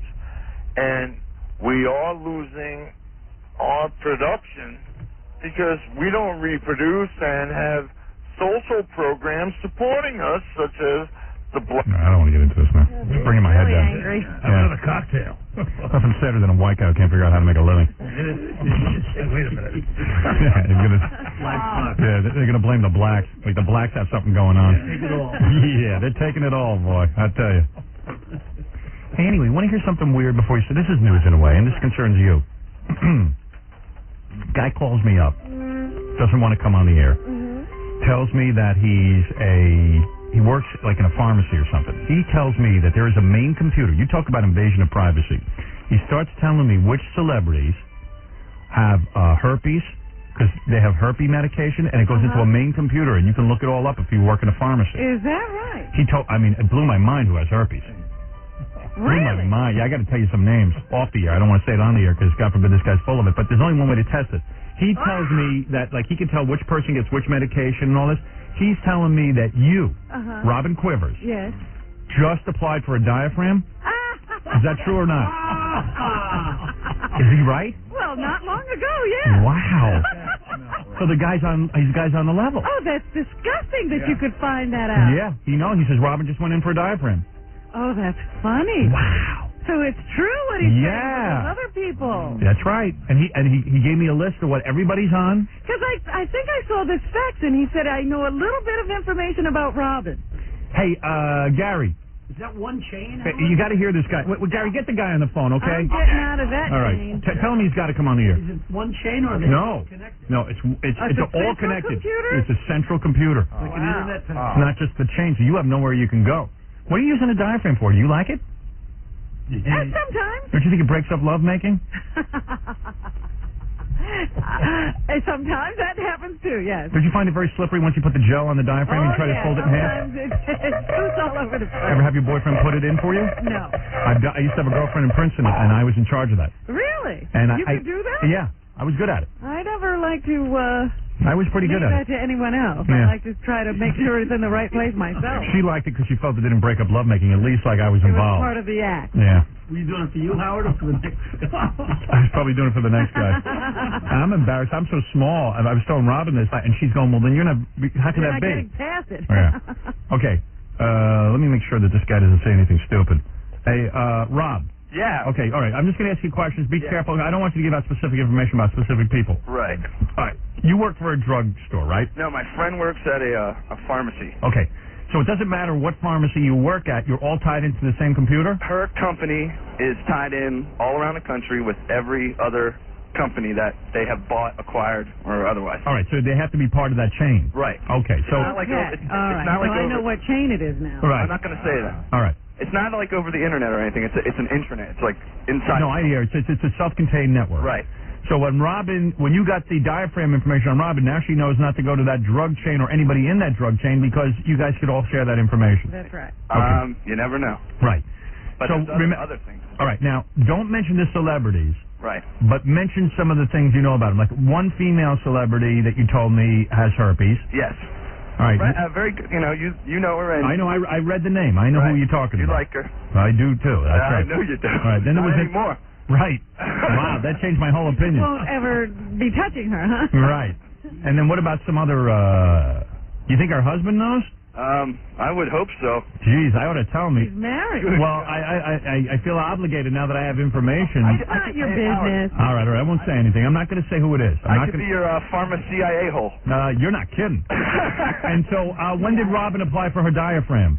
This was a couple of weeks ago. Right. That she got it. Right. No, it's been a couple of months. Oh, really? Yeah. I guess it showed up a little late then. No, he knew. But one guy is he's on sleeping pills. Somebody. Right. Another famous actress, younger. She has heavy acne medication. Yeah, heavy acne medication. I know who that is. And another actress, she's on Fen-Phen. She recently had a baby. Yep. There. And, she's trying to lose some weight. Yeah, he's got every. Look at the kind of information. And I have all this information. Yeah, and I can keep it coming to you. All right, please do, because I love it. Yeah. You got to give me the hotline. As a matter of fact, there's one person on there who's on my scumbag list. I might just. It might just fall out of your mouth. Yeah. Accidentally. Right. Well, I was going to say the Fen-Phen story. I know who it is because Mike Walker told me that one. Right. Well, I might tell Mike Walker all this stuff. Hey, thanks, dude. All right, man. All right, bye. Well, I guess I will be using that chain. Yeah, that's what I'm trying to tell you. That's disgusting. Yeah, and you got to be aware of, that's why, the little drugstore on the corner sometimes is the way to go. That's the way to do it. I have for a long time sort of supported the idea, anyway, of, like those small video stores. I get the mom sad. and pop operation. Hempstead, Long Island used to be a really cool place to shop. It was all little mom and pop stores, and I always got kind of sad when I saw the malls come in and everything. I always got sad. Always thought that was kind of the end of all privacy. Shut up, Ed. It is. Yeah. But even small hardware stores and small drugstores a lot of times become part of these chains too. Yeah, well, that's what he's saying. They own a lot that you don't even know. So because they're little independent that they stores. own is in this central computer. And that information get into the wrong hands. I mean, it's in that jerk's hands. Imagine what everyone else. Excuse me, you can't hide the information if you're part of an. Where's Ed McMahon? He stepped out. Can he just talk? Okay. All right. What did you say? No one wants to hear from you. Okay. All right. They're all tied into insurance. If you have insurance, they'll be calling the insurance company if someone has access. Like I said, where's Ed McMahon? Okay. That's a white Mr. T. All right. Yeah, bring back Mr. T. How is Mr. T? Does he still have cancer? He was supposed to be recovering, but I haven't heard anything. That's called the drugstore guy. He'll know. Feeling much better, Howard. Feeling much better. You better hope he lives. The only impression you do. It'll be a retrospective. I heard they changed his name to Mr. C instead of Mr. T. Is that true? Okay, let's go to the news with the beautiful Robin Quivers, who is dressed in a provocative outfit today with a tight-fitting...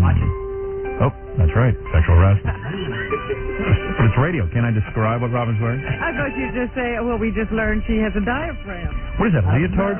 You robbed That's me. just a little top. How often do you use it? You don't use rubbers? You use diaphragm?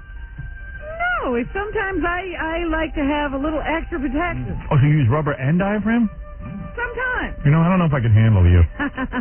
And rubber gloves. You know what? A rubber and a diaphragm. Well, they're never mind. Can I just say something? My secret. Why are you using a diaphragm? I'm assuming your boyfriend's faithful and everything. Who knows? But he could have some disease That's or. not the point. Mm. I use a diaphragm for other reasons, and I'm not telling. Time of the month, right? Keeps everything. Is that right? Time of the month can't be. Saving the best part for her husband. Shut up, Ed. No, it's Mr. T, I think. Who is that? I think that was Mr. T. Raymond Burr. Raymond Burr. She just likes company. No. Explain to me, why the diaphragm? You got it. Oh, period? Yeah. You have to have sex during your period now? This is a woman who didn't have sex for 10 years. Now you have to have sex during your period? Every day counts? You're catching up. Look at her go. Catching up. Was that right? Gee, I never knew that. Hey, how frightening was it the other day when Donna D'Errico, the star of Baywatch, said that she is on a medication that stops her period completely? Doesn't have one. That is weird. A lot of women said to me, that's weird. What was the drug she's on? Depo-Provera? Depo-Provera. Depo, I think it is. Depo-Provera. Is it? Yeah. I don't know what it is, but hey, it's great for a guy, but you've got to figure that's doing something to your body or doing something to your health. I can't, I just think whenever you stop something like that, I mean, you're doing major something to your body because you're throwing off the hormonal balance. Yeah, what about that? And you've got to continually medicate yourself. She says she has to have that shot every 3 months. Yeah. I mean, it's great for the guy. This is something that sticks in your body and just stays there for 3 months at a time. Doesn't your period sort of like when women stop? Flushes out your body. Yeah, and doesn't keeps things regulated. And doesn't it also like keep you from growing hair on your face and getting male characteristics? Obviously, she doesn't have that problem. No way. But so I'm saying, it's not causing her to become masculine. But I mean, even the patch freaks me out. Yeah, that thing they used to put in your arm. What was that called? That was Norplant? I thought those 3 little rods. Norplant. Like they were giving that to young black and Hispanic chicks who were just having babies. Yeah, couldn't take a pill. They couldn't remember to take their pills, so they were doing that. But so that, what the hell? That's good. But I don't know. But now they got something for rich white women. Yeah. They have to keep husbands happy with money, I guess. I tell you, take enough of that Doropreprovin or whatever it's called, and I think you grow a penis. And she said you have to be off of it for like a year, and sometimes in order to get pregnant again. You know, like and the baby has 3 heads. Seems to me that's got to be stored in your liver somewhere. Yeah. You know, and that can't. There you go. Good for you. Yeah, who cares? As long as she's hot. Even with a penis. She'd still be cute even with a penis? Is that what you're saying? Yeah, screw sexual harassment. That's not gay. Okay, so.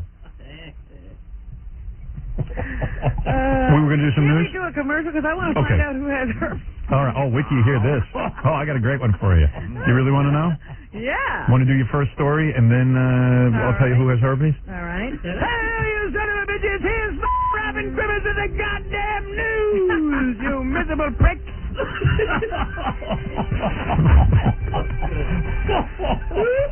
Wow.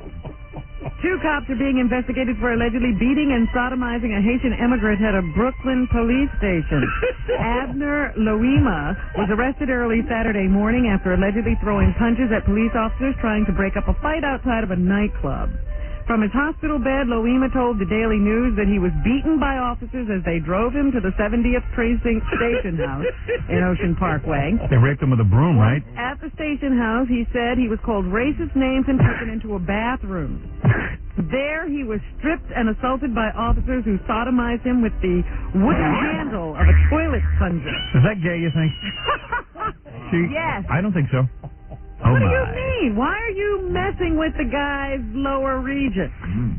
I don't know. But I don't think that's gay. Is that, restraint?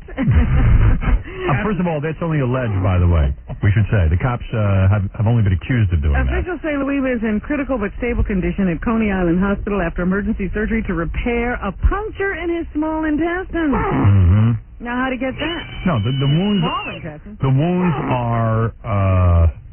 indicative of something like this happening. Family members say Loima had no bruises or injuries when he was arrested at the Club Rendezvous. Resisting arrest. The 2 officers have been placed on modified duty. They're not allowed to go into the bathroom. That's funny. They put him on duty after they raped a guy with a broom. And they have taken away their guns. Right. And their brooms. And their plungers. So, okay. Okay. Right. Oh, we're off the air. Good. Okay. So guess who has... Come in over this radio.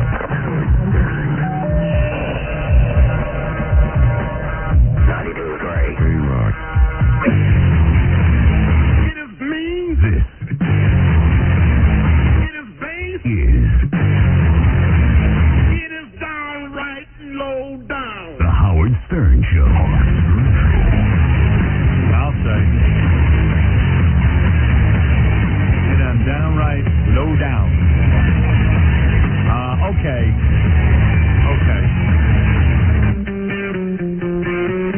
You know, when Malcolm Shabazz, the 12-year-old kid that lit his grandmother on fire, you know, they show those pictures of him with a big garbage bag on his head?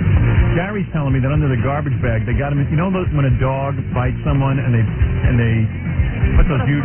No, they put that huge collar on him. No, when a dog has surgery. Yeah, right. He won't eat himself. Yeah.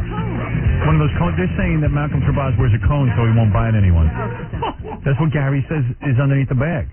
No, he's not kidding. I know. And Gary said he saw it on TV. Everything about teeth. Well, he knows everything about teeth. Teeth and his...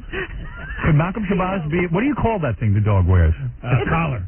No. A Victorian collar. A what? A Victorian collar. And where did you see that? Now, Howard, this isn't the paper bag thing. This is what the first time they brought him into court, they had this thing it fanned out and went all around his from his head on up, from his chest on up. And it was Would it be funny if we put Gary in one of those every day? What's funny about that? It doesn't look funny. How would I function? I'm just kidding. About as well as you do now.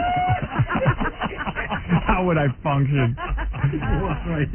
Yeah. How would I function, Bull? I don't know how I'd do it. Oh, dear. That's funny. Baba Booey. Not as good as you do now.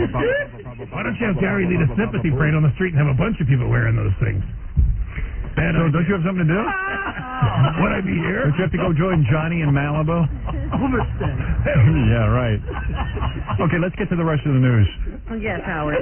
The UPS strike continues, and now businesses are beginning to hurt from lack of deliveries. Here is... The UPS guys have been out of work a long time. Right, Ed? Here is... you may have already won. Pat Garbiras, who is the director of sales for Ultimate Pictures, which is some kind of a porno place. They say X-rated videos are on, production of new X-rated videos are on hold because of the UPS walkout. And the actors and actresses in these films aren't the only ones being affected. We have cameramen, gaffers, the lighting crew, video techs. Is this really a good example of people being hurt? Hey, it's a business. Yeah. Anyone that has anything to do with a production is going to find their work. Is going to find work very slim. Yeah, I guess the whole sort of sex industry gets hurt because UPS. Did you realize it would be that deep? It would go that deep. Wow. I mean, people are playing with themselves to last month's filth. I can't get any. There's a tragedy. Well, there's a horror. Well, I'm just trying to tell you, people are hurting out there. I've been staring at the same filth for a month. That makes me so mad. The president says he doesn't see this as a national problem. That he doesn't see. Because he gets laid more than all of us. Feel our pain. I don't feel your pain. You'll never have an America. No. That didn't mean for you to play. Wow, that sounded like an intro to President Clinton. He's talking about something totally different. He's not going to get involved in the porn industry and their complaints. That would have been great. Oh, forget about it. But they are saying that people are going to have to start laying off workers in other industries because they can't get deliveries, they can't do production. So we got a real problem. This UPS strike. What about mail order brides? Doesn't see it, however, as something he needs to step into yet. Right. And impose the Taft-Hartley Act. So yes, we'll just have to see what goes on. Taft-Hartley Act. We were talking about that book, How to Dump Your Wife. Maybe somebody who, is very smart should get it to Donald Trump. In the Daily News today, they say Marla is one of those wives who won't let go. Right. That's what they're claiming that she is, that she really doesn't want to be out of the marriage. Yeah, because she likes the lifestyle. And Donald's friends are saying, look, if you're smart, you'll just get on with your life. Agree to do whatever Donald says because he's ready to be very nice to you and do even better than your prenuptial agreement as long as you don't fight it. Right. But if you fight, he's going to come down hard That's on a tough one. So what would you do, Robin? Would you fight or would you be nice about it if you were the woman? Well, you got to figure, does she have a leg to stand on? None. She has a prenup. It's pretty solid. She better be nice. Say? Right. What did he do to coerce her into signing something she didn't need to sign? She can claim she's an idiot. Everyone believes that. Well, that'll be true. Yeah. I'm as stupid as a wall. Your Honor. But they're saying it's not necessarily the cash that she wants. She doesn't want to let go of the Donald. Yeah, well, he's a catch, man. It's great to have broads fighting over you. So Donald is taking the case to court. Right. In an attempt, what is his rush? He wants to get out of this marriage. Well, yeah, he wants to be dating free and clear. Well, he already can. I'm sure he moved her out of the apartment while she was away. You know, he was very smart. He backed up a truck and took her stuff. And threw it out. I think he's already read that. But, yeah, they're saying she doesn't have much of a leg to stand on and that she better not fight too much because she probably is set to get something like $2.5 million, and he's certainly prepared to be very generous to his daughter, Tiffany, who is their child together. And he said even this legal wrangling will not make him take it out on his daughter. He will only zero in on Marla if she gives him a hard time. There you go. Who these people are who are talking for them. It's a whole bunch of stuff being talked about. What they're saying. Right.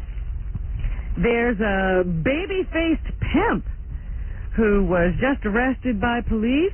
He's accused of using torture and intimidation to keep his stable of underage girls, including an 11-year-old runaway, in line. Wow. Linwood Stewart, who called himself Q, preyed on runaways and troubled teens, forcing them to sell their bodies. And when they didn't bring in enough money, there was hell to pay. A 14-year-old who worked for Stewart for several weeks told police he once tied her to a basement pole, poured baby oil on her, whipped her with an extension cord, and burned her with a cigarette before carving a Q in her upper arm. Why baby oil? So she'd burn better? I don't know. I mean, seriously, is that bad? I don't know. Hey-oh. Man, 11 years old. Turn him out on the street. That guy's going to rot in hell. Now, there's, A 17-year-old who had worked for Stewart for 7 months told police he beat her with a rope for taking too long with a client. Now, this guy might need a sexual harassment class.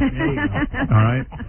He might need a sensitivity training class on top of that to boot. Send him with Einziger. That's The police say that all the girls were in fear of him.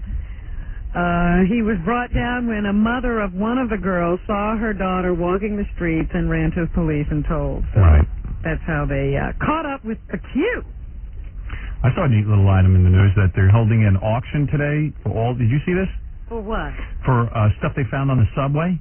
Like, whenever somebody leaves I don't know, a hat or a coat or a jacket or a hat. Umbrella. Did I say hat? Yeah, whatever. What do people leave on the 3 subway? bodies.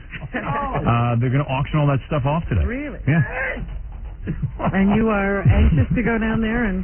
Yeah, well, I might get some good bargains. You want to have somebody left on the subway. Yeah. Just thought I'd mention that as a public service. Well, I'm glad you're so excited about Not that. me, but some people might not have, the means to buy some of these His things. underwear's almost new. I saw this story yesterday and I thought it was odd. A Manhattan teenager faces assault and gun charges. Right. After accidentally shooting 2 younger brothers. Yesterday I saw the story that said that these 2 little kids had been shot, had gunshot wounds, and their 19-year-old brother was in the apartment at the time. And I said, well, that's pretty odd. Well, it turns out that the 19-year-old is now being charged. Rayshawn Brewington was holding a pistol early yesterday morning when it went off, striking his 9-year-old brother Aaron in the shoulder. Aaron had surgery for his shoulder wound and is in stable condition. The slug then hit his 5-year-old brother Lonnie in the head, and he's in critical condition in Harlem Hospital. Yeah, I don't think he's going to make it, they're saying. Hey, this just in from the Mass Transit Association, a urine-soaked raincoat, 2 for $85. I'll take them both. Found on the subway. If you can get the urine smell out of it, that would be a nice little buy. Leave it in, it's still a nice coat. Timothy McVeigh, the man who no one will steal it. The first one to be convicted in the Oklahoma City bombing, says he wants a new lawyer. Oh, he does. He tells the Buffalo News that his lead attorney lied to him about leaving the case once the trial was over.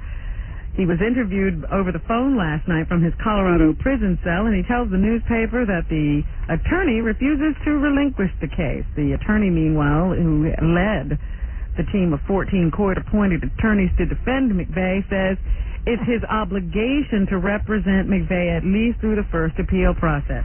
Gee, feel so bad for that guy. Timothy McVeigh, rotten hell. He was convicted in June of the April 1995 bombing that killed 168 people. He's been sentenced to death. I guess I'd want a new lawyer, too. He didn't really come out of that too good. McVeigh says Jones screwed up badly, but he adds he's not bitter. He says he only wants him off of the appeal. Yank his nuts off with a pair of pliers. Hey, you. A Hartford martial arts instructor is denying sexual abuse allegations involving a young female student. See? David Negron says... Negron. Yes. N-I-G-R-O? Negron. Negron. Negron. Is he black or white? That looks Hispanic to me. Negron. That's a Negro. Negron.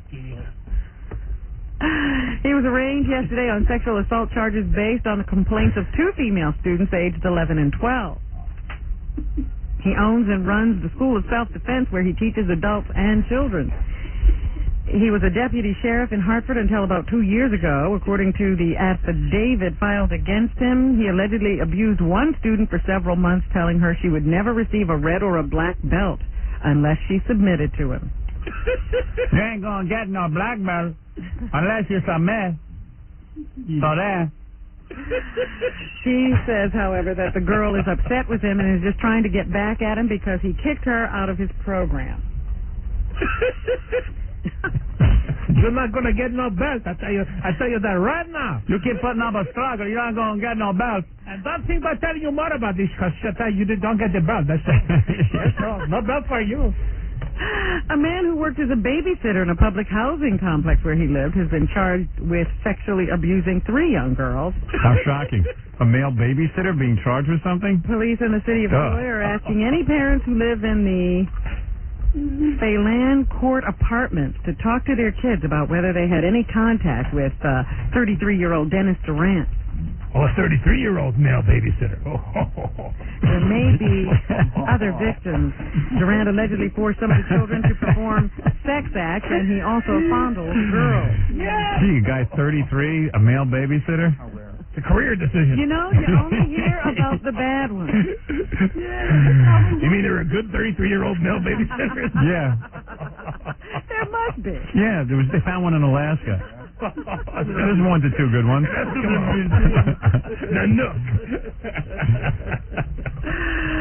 Is it a foolish prank or is this murder? Go ahead. In Oswego, New York, Oswego County, the district attorney is arguing that 22-year-old Michael Manzi intentionally killed a Fort Drum soldier. Manzi has been charged with second-degree murder in the death of the 22-year-old man. He's accused of dropping a 38-pound cinder block from an overpass on Interstate 81. Murder. And killing the man last Labor Day. Murder. What's the question? Is that a prank or murder? That's murder. His defense lawyer says that Manzi's act was stupid but not calculated. Robin, I hold in my hand a book that says there are good 33-year-old male babysitters. Name of this book, if you want to pick it up, Ripley's Believe It or Not. It is available in bookstores. I have another question for you, oh great one. Go ahead. And by the way, please refer to me as oh great one from now on. I mean everybody. Okay, great one. Oh, by the way, in this book it also says there is a 4-headed cow. Was also a babysitter. Right. All right, here's your question. Go ahead.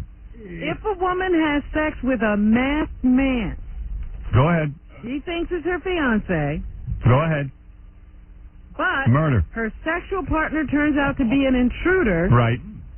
Was she forced to have sex? No. Yes. Yes. Maybe. Hold it. I'm asking the magic 8-ball and it's cloudy. Wait a second. Shake again. Ask again. Okay. If a man, yes, that's a rape. Not according to a judge. No, that is a rape. That is a rape. What? How could that be? Oakland, outside of Pontiac, Michigan. Why is it if a guy goes up to a woman at work and says, hey, can I ask you out on a date? I think you're very beautiful.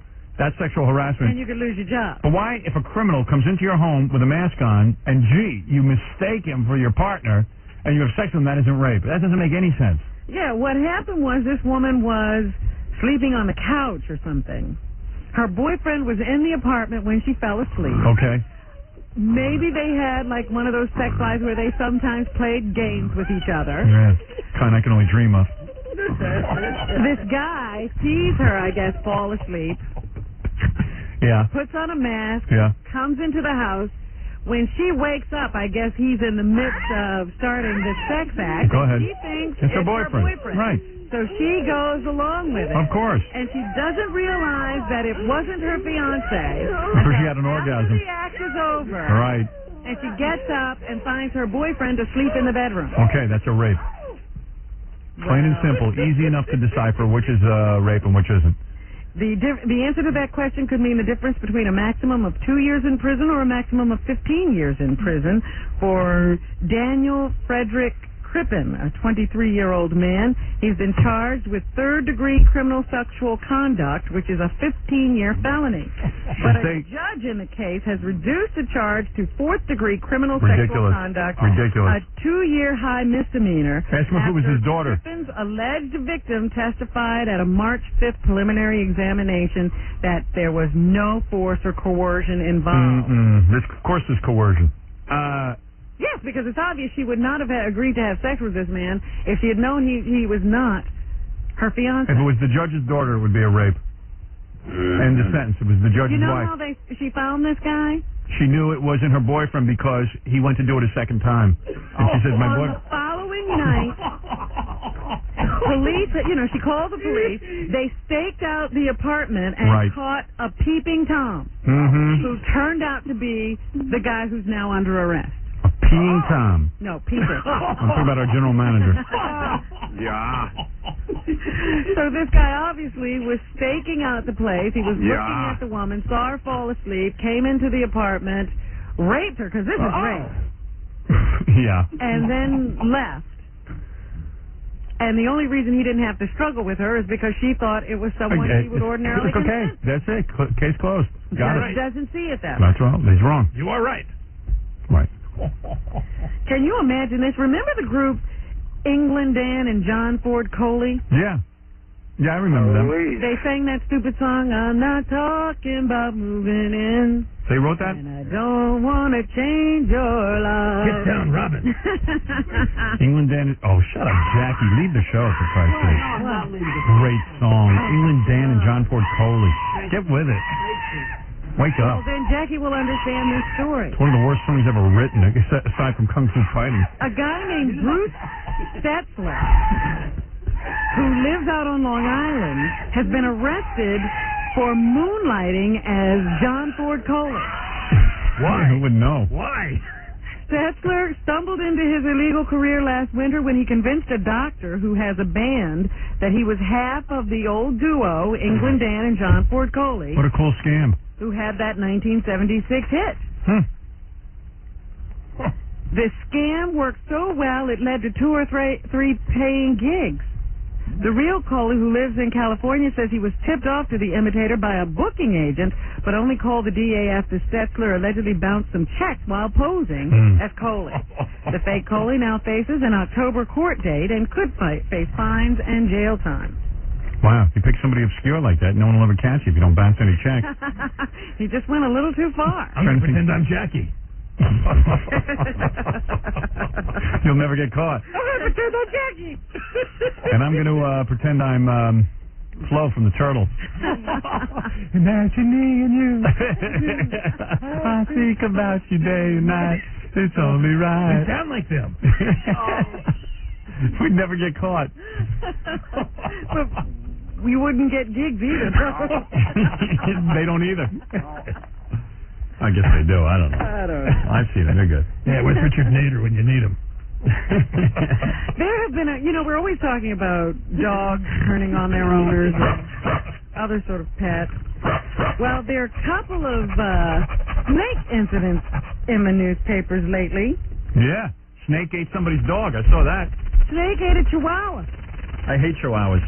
Boa constrictor. Bad dog. There's a snake in my pants. It wants to eat something. It's a chihuahua. And it don't want a chihuahua. It wants a woman. Dog. Yeah. The woman was all upset because the dog was her best friend and she's an old woman. Yeah, it wrapped itself around the dog and killed it and then ate it in one big gulp.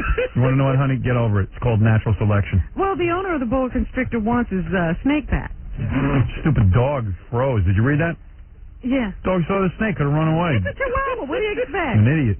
The Los Angeles Animal Shelter where the 7-foot-long snake is being held says a man picked up a permit application for the snake yesterday, but the dog's owner says the man shouldn't get the snake back. Why not? Said she'd live in horror if it was returned. Why? The snake's not hungry. In a separate incident in Anaheim, California, a 10-year-old boy is recovering after being attacked by his 65-pound pet python. What are people doing with these snakes? The 12-foot-long snake tried to bite off the boy's thumb as he gave it water. Here is a portion of the 911 call as his mother talked to the dispatcher. Cool. How large is the python? It's about 12 foot. I'm trying to push. Don't let go. Oh, Santa, talk to Mama. Okay, buddy, Mama's gonna get it. It's okay. Is somebody helping you? Now, my 14-year-old boy trying to cut the snake. Yeah, what a bunch of idiots. Instead of calling 911, cut the snake's head off. There's more. Oh, my God. What's wrong with her? How old's the kid? 6? 10 years Oh, old. 10. What are you doing on the phone? They can't do anything on the phone. She's not gonna die, sweetie. Mama's not gonna let you die. Yes, she is. Okay, Simon, I know, baby. Be tough. You're being tough. You're being tough. You're coming through. Excuse me. You have a kid trying to remove it? Yeah, he's trying to stab the snake in the snake. This is a big snake. Cut his head off. Watch your brother's hand. Well, the firefighters had to get to the house to cut the snake's head off to free the boy. And what happened? He lost his thumb? The snake's body continued to grip the boy's bleeding arm until paramedics shook it off. So the kid's okay? Yeah. Bunch of dopes. Keeping a big snake around little kids like that. Telling the kid to be tough. Yeah, you hear that? Yeah. Be tough. No, why don't you be tough, Ma? You're the one who brought the snake into the house. Put the snake and the mother in the zoo. Where they belong. What a dummy. Well, we're sitting here talking about animals. I wish the snake would have eaten the kid. Oh, Teach that woman a lesson. Would have been great. So she could have that nightmare the rest of her life. That's good. Yeah. Imagine who keeps a snake? What is it, a python? 65 that was a python. The pounds? other one was a boa constrictor. Dopes. You know what a boa constrictor does? It squeezes you to death. Why would you keep that around your house? So does a python. Yeah. What are you thinking? They don't squeeze you to death. They suffocate you. Well, that's the same thing. No, they wait till you exhale and then they... Right, they squeeze. Same thing, man. Suffocate and squeezing is the same thing. He's just hungry. He's confused. Yeah.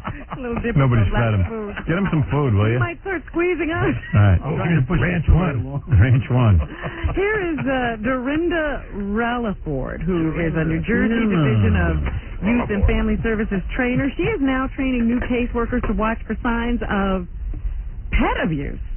That is an indicator that something is wrong. The children have not been taught respect for life. The parent themselves may not have the control that is required.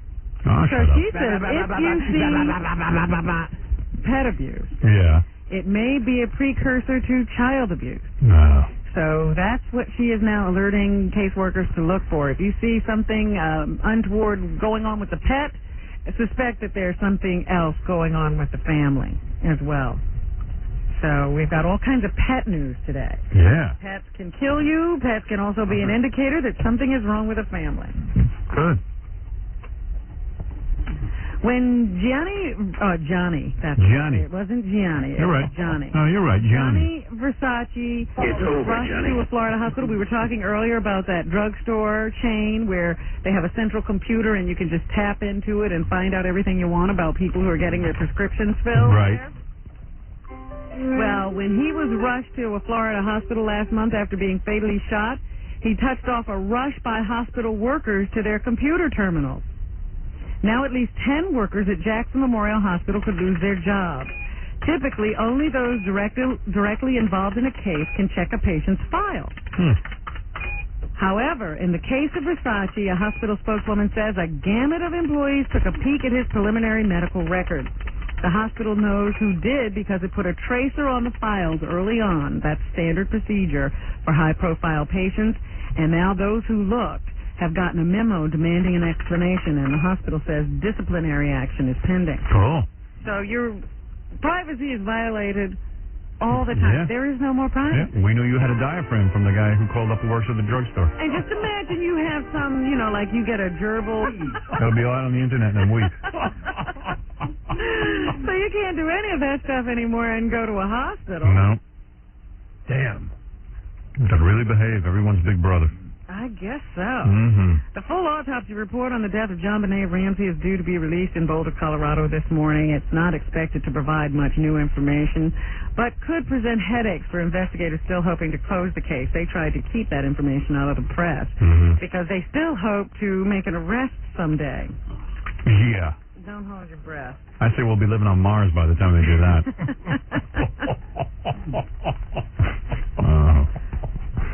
Let me see if there's anything else I want to get to today. You better hurry because Ed's going to have a heart attack. Already did.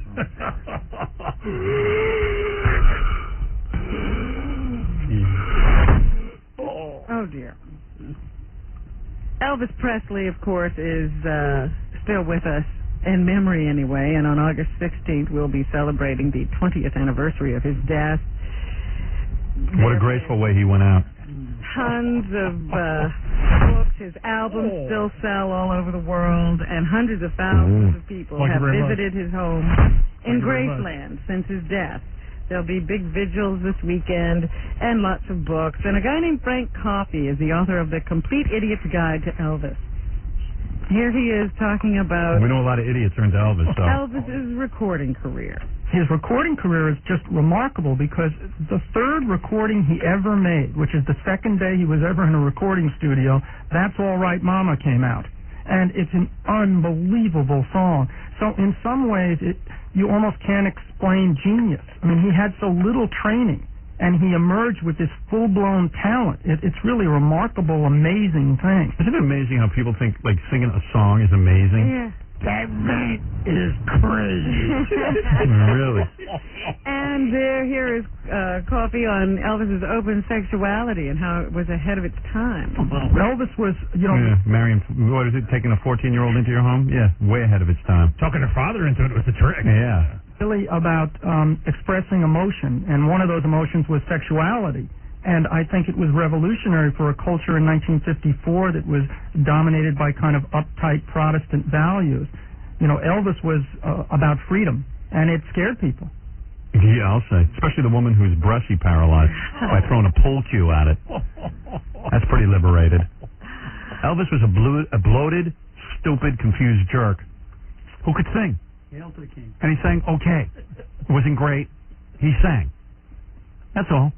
And he made bad movies. He's like Garth Brooks.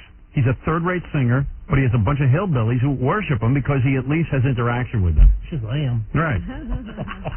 Michael Jackson is looking to become the next Elvis of Poland.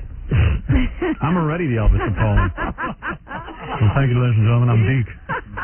He's already signed a letter of intent to build an amusement park in Warsaw, and now he's looking for a place while it's being built. The director of Poland's National Museum says Jackson is looking toward the future.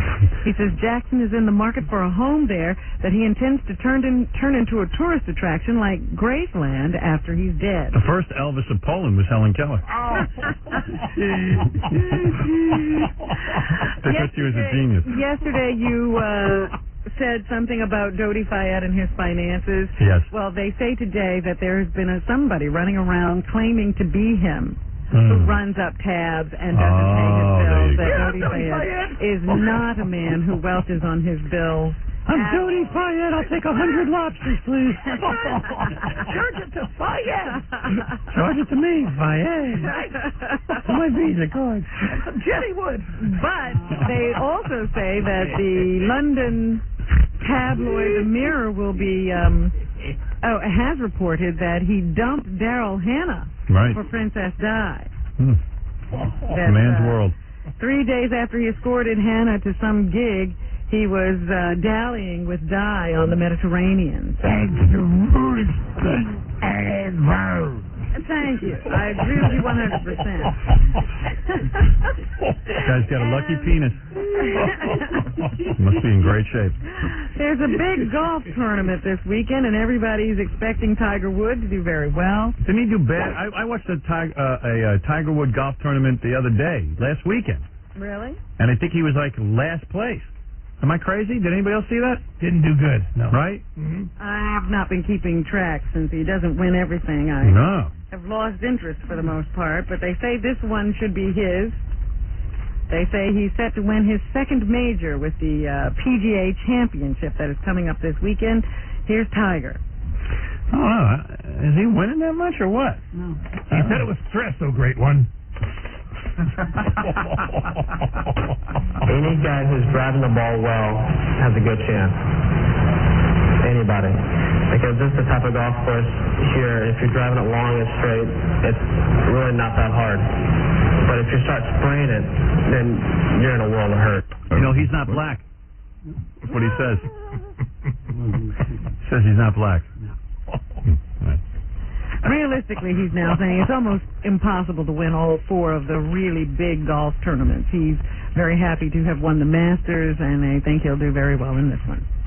What would you call a black kid being followed by 100 white supremacists? I give up, oh great one. The PGA Tour.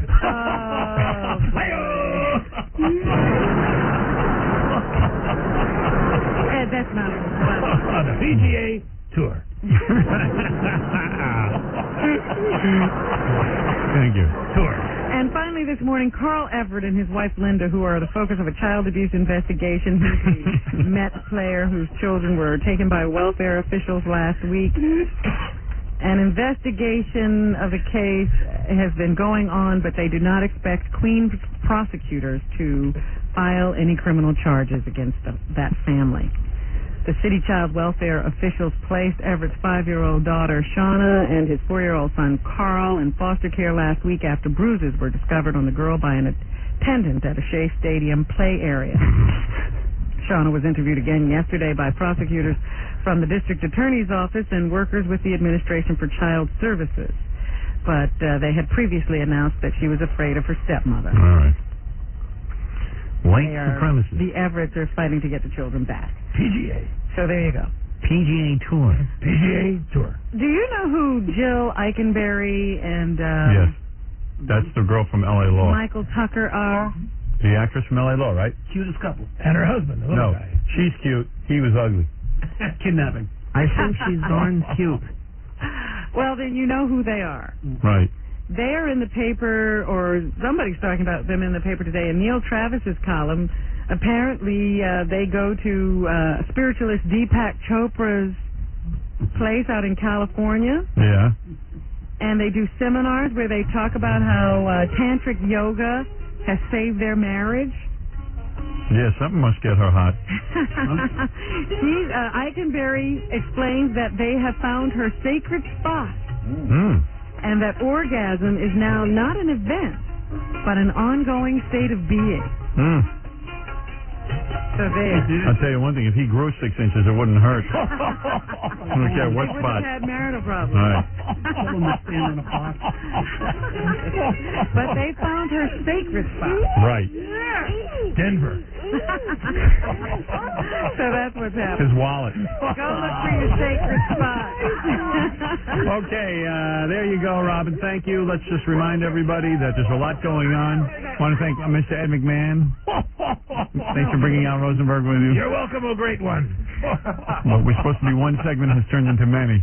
Try to get me out of here, I dare you. All right. And by the way, Ed will be home sitting by the phone later if anyone needs him. Sitting by your phone. Jackie Penthouse Joke Page Martling has 2 disgusting and funny CDs, The Joke Man and Sergeant Pecker.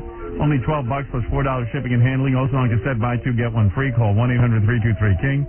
Next Monday, August 18th at the Westchester Broadway Theater in Elmsford, New York. And for information and filthy jokes, visit jokeland.com. Will Al Rosenberg be appearing anywhere, Ed? Right here. Right here. All right.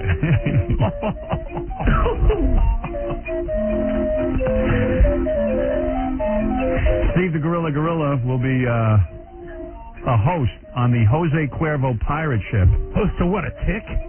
At Patty McGee's on Saturday, August 16th from 10 to 12 at Island Park. The world's angriest intern will also be hosting the Jose Cuervo pirate ship at Coco's in Huntington on Monday the 18th from 10 to 12. And 718-BEG-5040 for Scott the Engineer. He has a special phone number set up for you so you can hire him to be your disco DJ at your wedding or party. You love doing this, don't you, Chief? Yeah. Tell him into it, can't you? This is Jackie's favorite part of the show. Oh, it is not. Plug! long time. Where's Jackie going to be again, oh great one? Yeah. Fred will be home stewing. Tomatoes. That's my favorite. That's my favorite.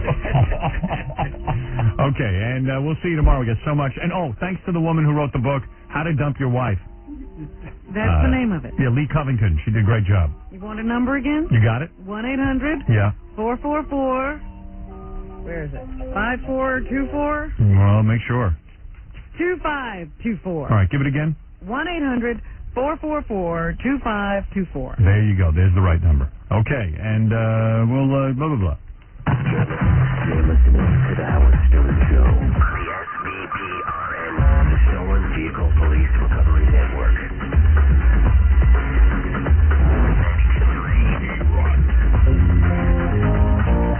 Is this FX? Okay, time is running out in New York, August 19th.